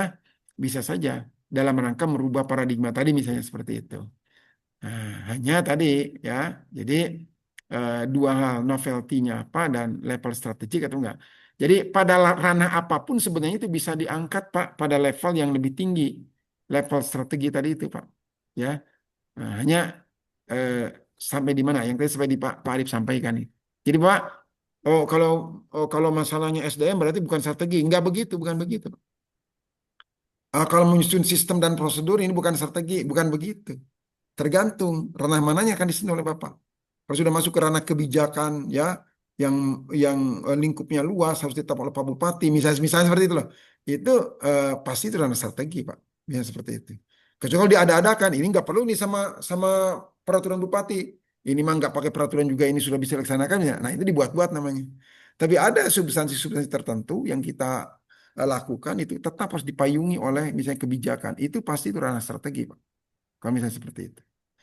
Nah, kayak begitu Pak Freddy ya. Jadi kalau Pak Freddy tadi menemukan yang menjadi permasalahan di inspektorat di sana begitu, nah, saya pikir itu bisa nanti. Tinggal memikirkan nanti diskusikan ya mengenai intervensinya yang ada pada level strategi itu apa gitu aja. Ya. Tapi ranah perubahannya atau area perubahannya gitu Bang. Kalau saya katakan area perubahan, kan diagnostik reading itu sampai dengan menemukan area perubahannya itu boleh nggak apa-apa pada level SDM, pada aspek SDM, pada aspek infrastruktur dan sebagainya boleh nggak jadi masalah. Ya. Gitu Pak. Ya, Pak kasih Pak. Freddy ya. Ya. Izin Pak. Satu lagi monggo Pak Ya, Marwan. izin Pak.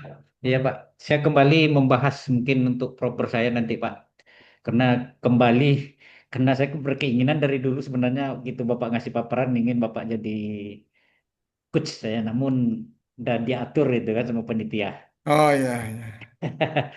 Ini Pak, karena memang di kembali saya ingatkan kembali, saya sampaikan kembali bahwa di Meranti ini kan ada sentra sagu yang dibangun kolaborasi kementerian yang Ya, mengasih anggaran, namun sampai ya. sekarang belum Hmm. fungsional. Jadi saya mengangkat ini supaya fungsional Pak nanti Pak. Ya, Karena ini kan nanti Ya. memang saya akan berkoordinasi Sa- dengan Oke. BPKP, Ya, BPKP mungkin untuk ya, ya. apakah ini dilelang atau bisa ditunjuk Ya. langsung pengelolanya Ya. Pak.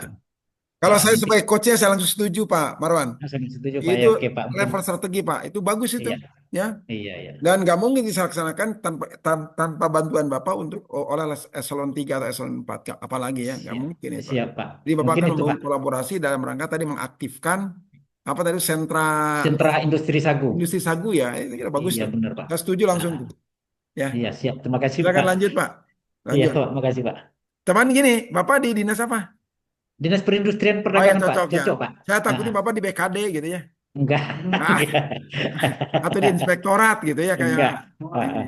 Nah, itu tidak sesuai dengan Kayak Pak fungsi. Darson mungkin tidak cocok itu, Pak. Kalau Pak Ya. Darson, Pak. Kalau Pak Darson nggak cocok itu. Oh iya nggak Karena cocok ya bukan orang berarti. industri dia gitu. Iya iya iya. Pak Darson Ini dari Pak, Bekasi juga kan ya?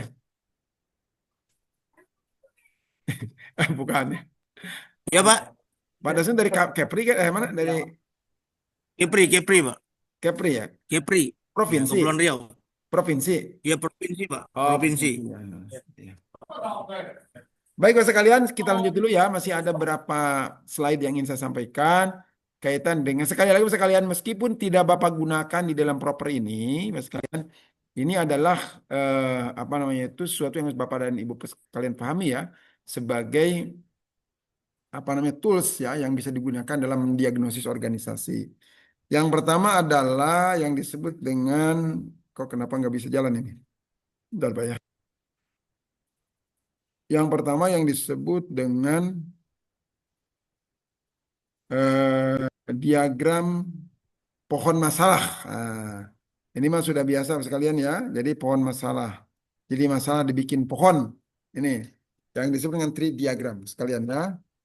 Yang kedua adalah fishbone diagram juga mungkin sudah biasa. Yang ketiga adalah six box model. Yang ketiga adalah 7S framework. Ini dari McKinsey. Dan yang kelima adalah star model sekalian ya. Nah diagram pohon ini kurang lebih seperti ini Bapak sekalian gambarannya. Ini diagram pohon. Jadi Bapak sekalian ini masalah. Masalah dalam konteks ini bisa jadi Bapak sekalian sebenarnya adalah simptom atau gejala yang Bapak amati langsung. Gitu ya. Kayak tadi misalnya itu apa namanya itu banyak demonstrasi atau banyak ormas yang kerjanya cuma minta apa dana bantuan gitu ya Pak Darson ya Di misalnya pemerintah. dari pemerintah gitu kerjanya seperti itu aja itu simptom Pak ya itu gejala Pak Darson harus mencari apa akar penyebabnya gitu ya oh jangan-jangan misalnya itu akar penyebabnya ya karena kurangnya pembinaan dari kita. Maka aspek pembinaannya yang harus kita intervensi.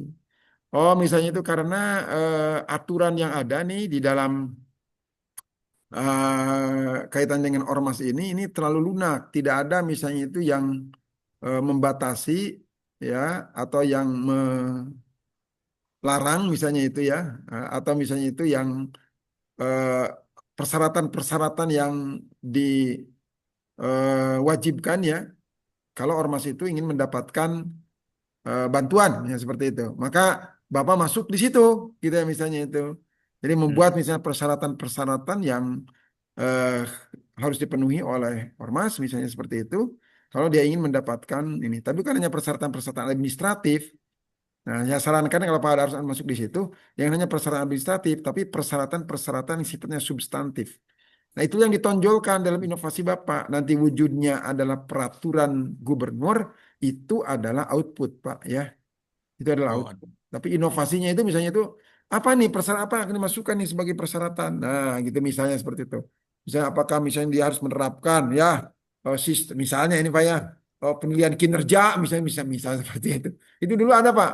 Tapi itu bansos Pak. Bukan ya kaitan Pak. dengan ormas itu di daerah mana itu.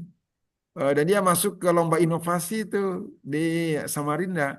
Jadi dia Ya, bikin penerapan sistem manajemen kinerja untuk penerima bantuan, kalau tidak salah apa ya, bantuan, bansos juga ya. hibah, hibah Pak, hibah Hibah, namanya. hibah mungkin seperti itu. Itu ada tuh Pak. Gak tahu saya lupa lagi di mana itu. Saya dulu kemudian kebetulan diminta sebagai penguji dalam Sinopadik. Sinopadik itu seleksi apa ya, inovasi hasil pelatihan tuh, di LAN Samarinda dulu. Nah, jadi cari Pak Darson misalnya itu aspek kebaruannya, inovasi, intervensinya di mana gitu. Nah, kemudian setelah itu kan harus dituangkan di dalam kebijakan. Nah, kalau misalnya Bapak belum masuk di dalam kebijakan, Bapak bikin itu kebijakan atau di-insert di dalam sekarang yang sedang dibahas, misalnya seperti itu, Pak. Jadi bukan perda yang secara utuh, tapi aspek tadi itu, ya persyaratan strategik supaya ormas itu tidak hanya minta-minta melulu, misalnya seperti itu. Apa nih yang harus dilakukan? Misalnya, Pak, misalnya seperti itu. Badan usaha Pak. Misalnya ya, nanti dipikirkan lagi ya. Dengan Buat badan badan usaha, Pak. bikin badan usaha, nanti sibuk ormasnya bikin badan usaha. Jadi minta bisnis juga nanti. Gitu. Nah, nggak boleh. Kemarin kan ditolak tuh ketika diperbolehkan Muhammadiyah menolak ya Ya, mengelola ya nggak badan. boleh minta-minta, nggak boleh buat sendiri, Pak. Ya makanya nanti kita pikirkan ya Pak. Ya, Nah ini jadi cari penyebabnya, kemudian bila perlu ini sampai ke level ketiga, akar penyebabnya. Ya sampai di sini juga udah bagus nih saya penyebab juga, tapi cari akar penyebab lagi. Baru setelah itu kita pikirkan tindakan perbaikan. Di sini letaknya inovasi kita nih, letaknya inovasi atau intervensi kita, Pak. Ya, atau oh, misalnya tidak ada oke. akar penyebab di sini, nggak apa-apa, langsung dari sini itu ke sini ke penyebab boleh. Tapi yang salah itu kalau dari sini nih, Pak, kelihatan kursor saya, Pak, kelihatan kursor. Nampak, Pak? Nampak, nampak. Apa kelihatan? Yang tidak benar itu dari sini langsung ke sini, set. Nah, ke sini, Pak. Ini simptom ini gejala yang nampak. Nah, gitu ya. Nah, ini tidak tepat loh sekalian. Ini namanya diagram pohon atau tree diagram sekalian. Penyebab. Silakan Bapak gunakan ini, silakan. Oh enggak, saya nggak gunakan ini, nggak apa-apa ya. Tapi Bapak harus dilatih berpikirnya itu secara sistematis seperti ini. Yang kedua yang disebut dengan diagram tulang ikan atau fishbone, Mas sekalian ya. Diagram tulang ikan.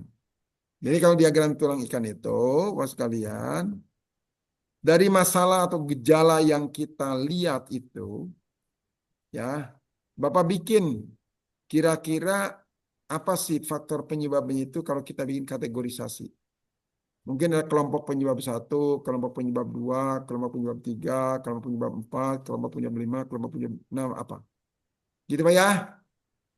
Nah, kemudian setelah itu cari lagi ya.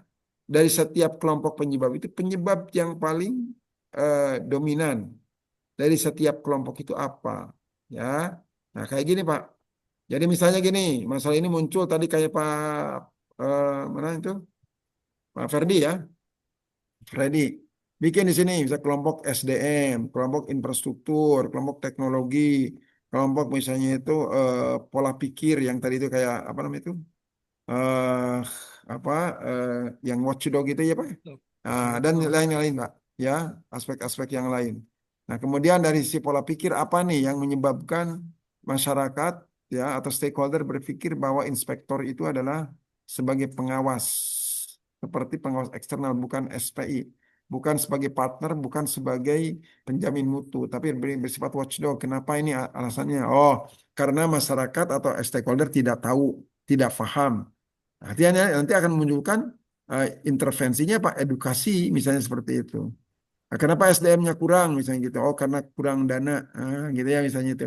Maka akan muncul misalnya gagasan nanti bagaimana mengembangkan SDM tanpa dana, ya tanpa dana. Misalnya dengan model apa pengembangan sistem pembelajaran atau in-house training gitu ya misalnya sebagai cikal bakal korpu bisa aja Pak seperti itu. Oh misalnya penyebab misalnya itu infrastruktur, oh karena infrastrukturnya kurang. Misalnya gitu, kita tidak mau mengadakan. Kenapa kurang? Oh, karena anggaran. Anggarannya terbatas. Oh, kita kolaborasi dengan pihak lain. Bisa kayak gitu loh, Pak. Jadi, bisa dengan menggunakan fishbone. Tapi kalau anggaran nggak kurang ya. Saya tahu inspektorat itu ada 5% ya, Pak ya. Ya, dari APBD yang dipergunakan untuk penguatan APIP, Pak ya. Pak Freddy. Ya, Justru katanya kalau inspektorat sekarang itu susah menghabiskan uang, Pak. Betul nggak, Pak? Pak Freddy? Betul enggak nggak Pak? juga, Pak. Susah menghasilkan uang. Susah menghabiskan uang. Ketika unit organisasi lain itu sulit mendapatkan uang, inspektorat susah menghabiskan uang katanya. Gitu ya Pak ya? Ya, kalau di kami, Pak, enggak begitu, Pak. Oh enggak ya. Malah kurang, Pak.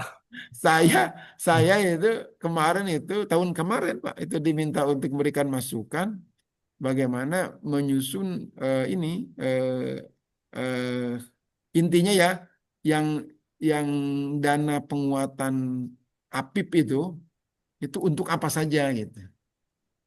Itu di satu kabupaten tertentu di sini di Jawa Barat. Nah, jadi sekalian ini namanya fishbone. Nah, untuk memilihnya Bapak sekalian, untuk memilihnya bisa kayak gini nih. Nah, ini kan mungkin ada beberapa alternatif tindakan inovasi nih. Pak ya. Juga di dalam penyebab itu ada berapa. Nah, Bapak Ibu sekalian nanti bisa gunakan penilaian terhadap penyebab ini. Ya secara kuantitatif bisa Pak. Ya mau judgement sendiri juga boleh. Atau kita melibatkan misalnya itu pihak-pihak lain. Ya maksudnya itu misalnya kolega dan sebagainya itu untuk memberikan pembobotan terhadap setiap penyebab ini. Sehingga kita menemukan apakah yang akan kita intervensi nanti itu penyebab satu, penyebab dua, atau penyebab tiga. Bisa Pak. Nanti misalnya itu dengan seperti model yang kemarin itu pada saat pembelajaran manajemen strategik gitu, saya sampaikan analis SWOT, skor, dan SWAR ya. Ini kelompok ini bukan ya? Waktu agenda 3. Nah, itu ada pembuatan-pembuatannya. Bapak bisa terapkan juga di sini. Untuk menentukan mana misalnya itu penyebab yang paling dominan. Ya. Kemudian misalnya itu untuk menentukan tindakan. Mana yang paling efisien, mana yang paling efektif. Bapak bisa gunakan. Ini aja teori atau model atau metode cost and benefit misalnya itu. Cost and benefit analisis sekalian ya, bisa seperti itu. Sama juga di sini, kan nanti akan dihadapkan dengan beberapa pilihan nih. Setelah menemukan berbagai macam penyebab dari kelompok penyebab ini, mana yang dipilih? Bapak bisa gunakan tadi dengan pembobotan, penilaian, ratingan segala macam. Ya, seperti itu. Nanti bisa dipelajari lagi. Bapak lihat lagi di materi tentang manajemen strategik ya. Agenda 3. Itu ada beberapa metode, ya ada skor, ada SWAR, ada SWOT. Prinsipnya untuk menentukan pembobotan bisa dilakukan di sini juga. Bisa dilakukan di sini juga. Ya. Baik sekalian, itu kamu digunakan. Sekali lagi Pak, tidak menggunakan ini pun tidak apa-apa. Kemudian ini ada yang disebut dengan apa namanya itu, ini six box model. Jadi ada 6 kotak ini ya, yang satu sama lain itu berhubungan dan itu berpangkal kepada leadership sekalian. Jadi yang dianalisis nanti oleh Bapak dan Ibu sekalian, ya dalam organisasi kita itu 6 aspek ini.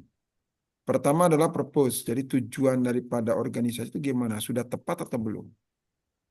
Strukturnya gimana? Jangan-jangan bukan lagi kaya apa miskin struktur kaya fungsi, kita kaya struktur. Ini bisa menjadi sasaran yang akan dilakukan perubahan, area perubahan kita. Jadi kalau kinerja organisasi kita itu tidak bagus, bisa jadi dari penetapan tujuannya yang nggak jelas, maksud dan tujuannya tidak jelas, strukturnya yang terlalu gemuk, atau bisa juga strukturnya yang terlalu ramping, bisa. Sistem rewardnya bagaimana? Jangan-jangan tidak ada apresiasi sama sekali misalnya itu kepada kepada staff ya. Mekanismenya bagaimana? Sistem prosedurnya jangan-jangan tidak ada gitu ya yang jelas. SOP-nya yang jelas. Relationship-nya bagaimana? Hubungan di dalam ataupun juga di luarnya kayak bagaimana? Dengan stakeholder bagaimana? Bagaimana membangun image yang kepada stakeholder misalnya seperti itu. Ternyata kurang. Dan akhirnya semuanya itu akan bermuara kepada leadership. Bagaimana kepemimpinan itu.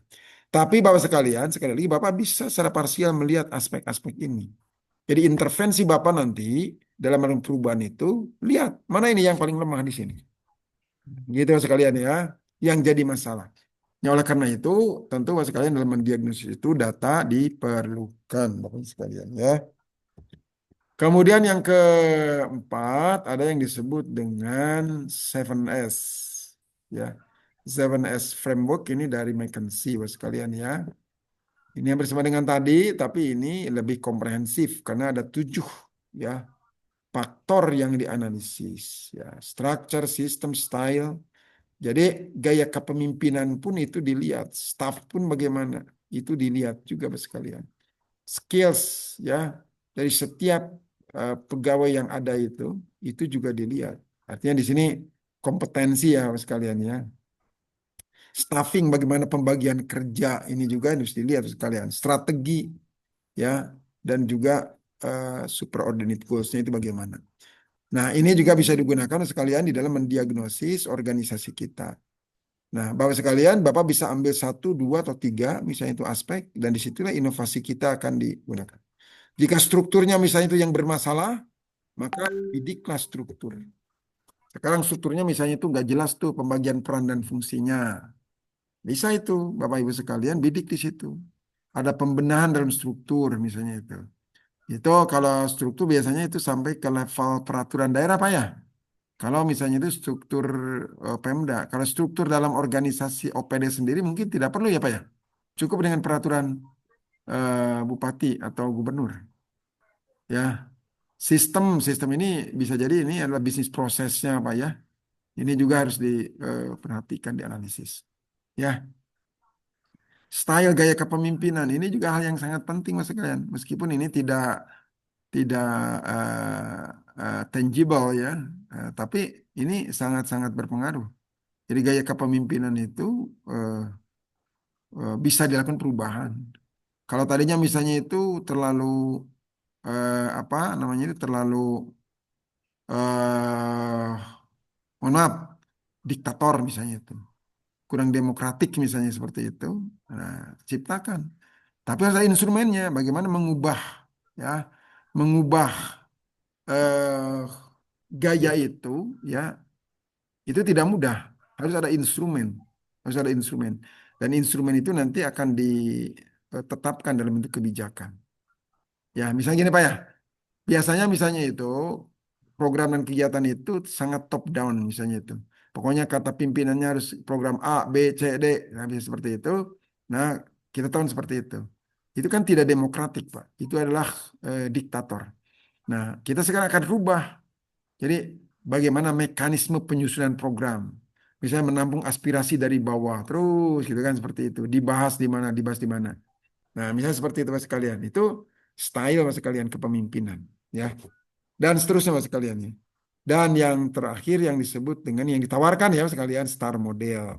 Ini juga bersama, tapi ini Mas sekalian ini aspek-aspeknya pertama strategi, structure, bisnis proses, reward system Mas sekalian dan juga human resources management. Jadi mungkin kita lebih akrab dengan ini. Apakah strateginya yang salah?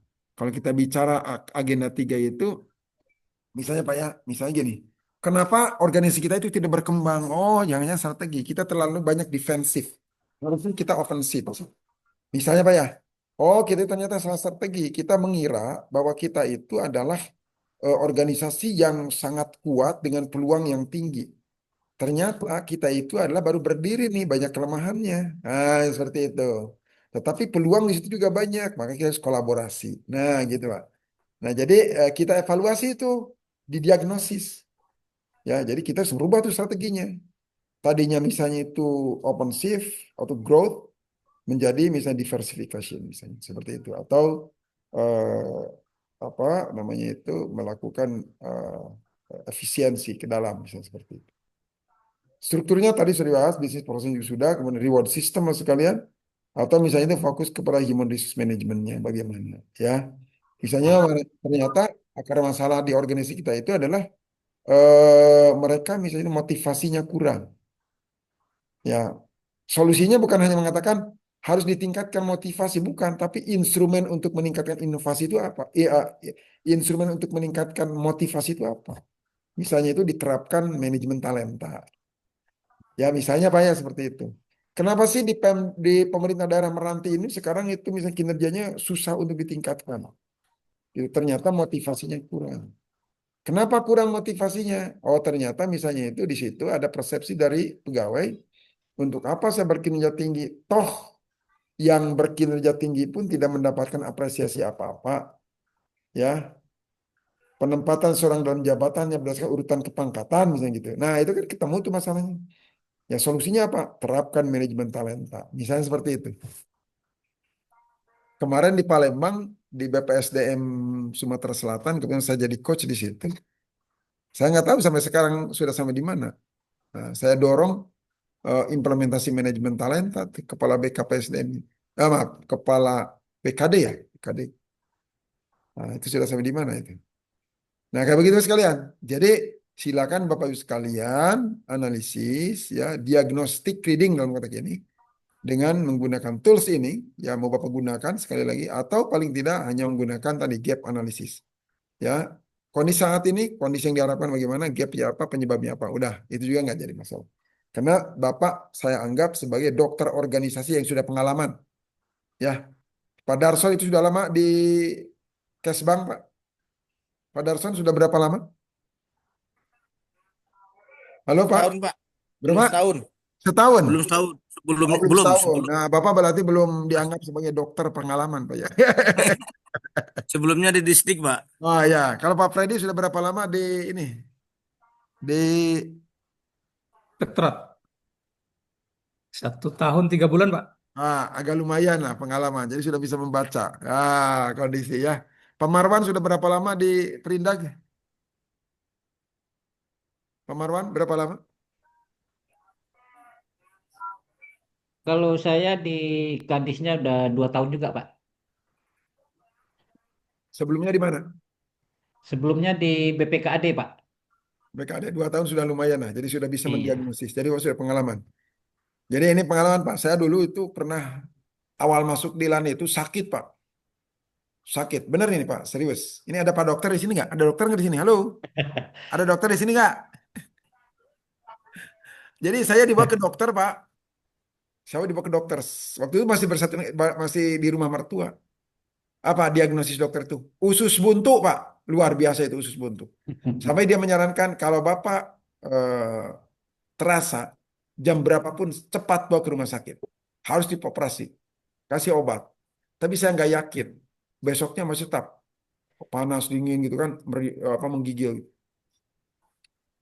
Belum habis obat saya bawa lagi ke dokter. Apa diagnosis dokter itu?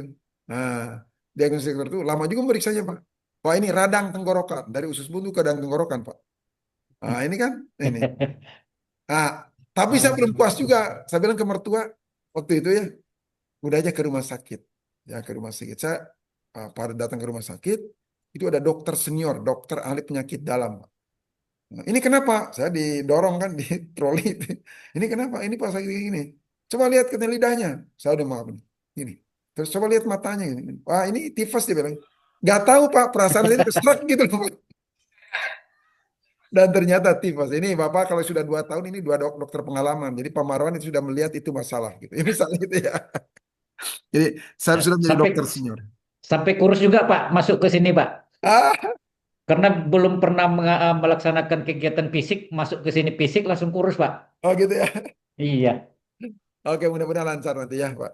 Amin, Oke, amin. Pak sekalian cukup. Ada yang mau ditanyakan? Kalau tidak ada, saya langsung ini udah jam 4 penjelasan tugas. Nih tugas Pak ya. Tugasnya kelompok saja. Peserta dibagi 3 kelompok. Kalau sudah ada kelompoknya, lanjut aja yang itu, nggak usah dibikin baru lagi, Pak ya. Masing-masing menentukan lokus. Boleh lokus salah seorang peserta atau di luar peserta. Saya menganjurkan sangat ya kalau misalnya bisa di luar kelompok peserta. Misalnya di luar kelompok peserta subkelompok itu, Pak. Kalau misalnya itu kelompoknya Pak Hasanuddin, Pak Marwan, Pak Freddy gitu ya. Nah, jangan di instansinya salah seorang dari 3 ini, jangan. Harus dari luar itu. Saran saya begitu, saran aja. Tapi kalaupun enggak, sih nggak jadi pas. Kemudian lakukan diagnosis organisasi sampai menemukan penyebab permasalahannya.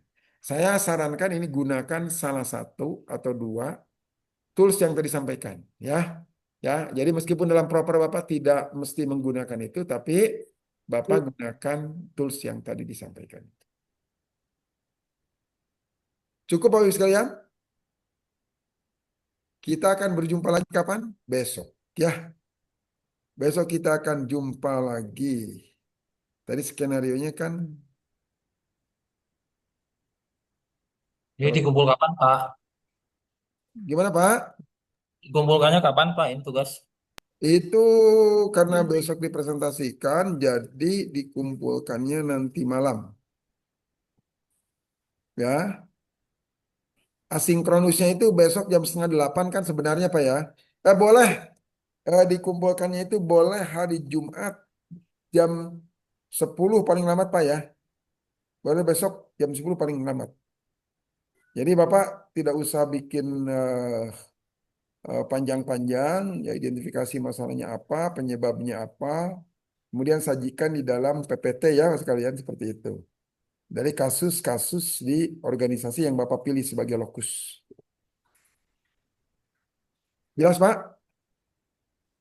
Ya, Pak. Siapa? Makasih, Pak. Karena hari ini juga ada tugas, Pak, yang untuk besok yang policy brief itu. Oh iya betul. Pokoknya mah ini mah banyak tugas ya. Harus sabar Pak dengan tugas ya. Pak Imin harus sabar dengan tugas. Siapa? Oke, ada pertanyaan sebelum kita akhiri? Cukup? Ini Bapak non-stop ya dari pagi-pagi? Non-stop, Pak. Oh iya. Stop, Pak. Nggak ada stop. Baju belum ganti, Pak. Oh iya. Pantun Betul, dulu betul. Pak Sama, Darson. sama, sama, sama. Mandi pun belum, Pak. Pantun dulu Pak Darson. Oh iya, pantun. Jadi silakan sekarang untuk beristirahat dulu, tapi jangan lupa nanti jam 10 Bapak tugas yang tadi dikumpulkan. Jadi besok bisa dikerjakan pagi-pagi. Begitu ya. Karena nanti Ibu Rahma sudah memfasilitasi Zoom pada jam 7:30 mungkin. Ya bisa saja kelompoknya. Ayo ketuanya di sini siapa? Ketuanya? Kelompok 2, Bu. Bu, dia. Bu. Oh, Bu Nita ya. Halo Bu Nita. Hadir. Pengelompokannya sudah ada ya Bu ya, pengelompokannya. Jadi bisa saja sekarang ditugaskan untuk berpikir dulu masing-masing kaitan dengan diagnosis ini. Tapi Izin Pak bagusnya Baban, ya untuk tugasnya yang asinkronus ini outline-nya ada Pak ya? Apa yang sesuai dengan proper Pak? Bapak jangan terlalu jauh ya. Kita hanya tugasnya mendiagnosis aja. Oke oke. Udah Diagnosis siap. nanti. Jadi Bapak jangan Udah terlalu ada siap. pendahuluan, latar belakang, tujuan, sasaran. Nggak usah itu dulu. Nanti itu mah untuk tugas yang ketiga dan keempat. Itu Di sudah solusinya juga nggak perlu Pak ya. Solusi juga nggak perlu. Cuma sampai di akar masalah. ya, kan Siap, masalah aja sampai menemukan area perubahan. siap, siap. Ya, Pak jadi Her jangan Pak jauh-jauh. Herman, Ini Pak Pak Hermansyah Herman terlalu semangat ini, kayaknya mau sampai udah siap, selesai. Pak. Propernya udah siap. 3 Ah per iya. 4. Slide-nya Oke. Pak, Bapak bisa di-share Pak slide-nya Pak. Boleh. Tapi saya sarankan ya di luar ininya instansi anggota kelompoknya ya Pak ya, supaya ada wawasan Pak ya. Biasanya gini, kalau di eh, apa namanya instansi anggota itu diserahkan ke salah seorang, jangan ya Mas sekalian ya. Nah, ini pengalaman Pak. Saya share ya nanti materinya sebentar. Sekarang aja ya Pak ya, saya share. Siapa? Di kolom chat aja Pak. Ya di chat ya sebentar Pak ya. Kalau BUMN begitu boleh atau harus instansi pemerintah aja Pak? Instansi pemerintah bagusnya Pak, instansi pemerintah, tapi jangan anggota anggota ininya ya, anggota eh, subkelompoknya. Bentar, sebentar.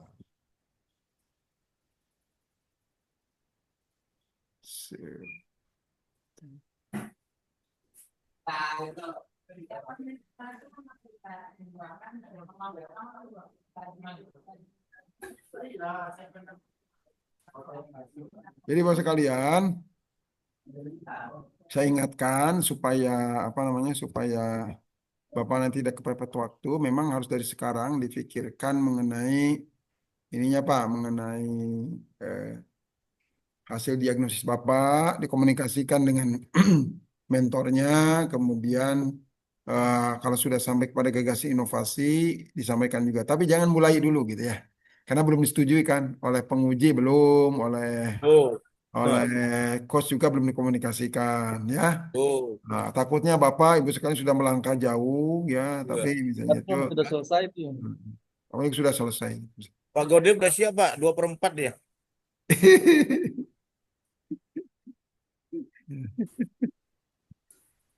Maksudnya 2/4 apa ini? Sudah selesai 4. 2/4-nya, setengahnya maksudnya. Dua Setengah. per empat bingung Pak. Luar biasa ini, luar biasa.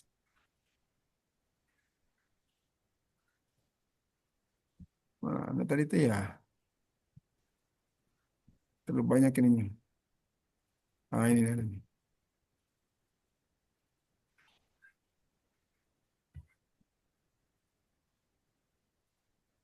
Lagi di jalan, Pak.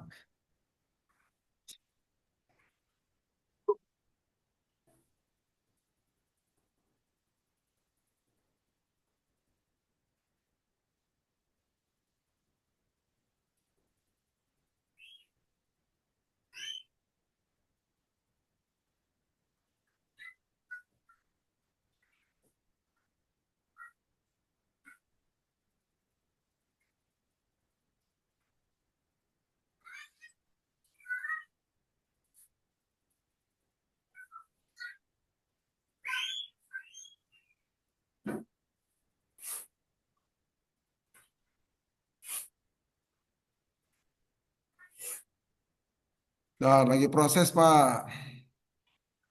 Ya, Pak.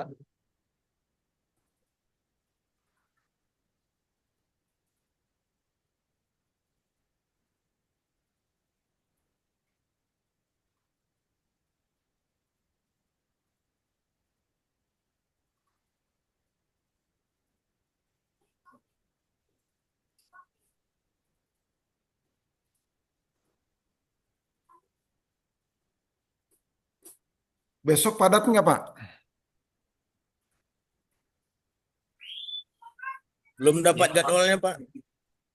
Masuk nggak Jadwalnya, apa-apa. Pak. Biasanya Ya, nanti habis ini, Pak, biasanya dapat jadwal perubahan.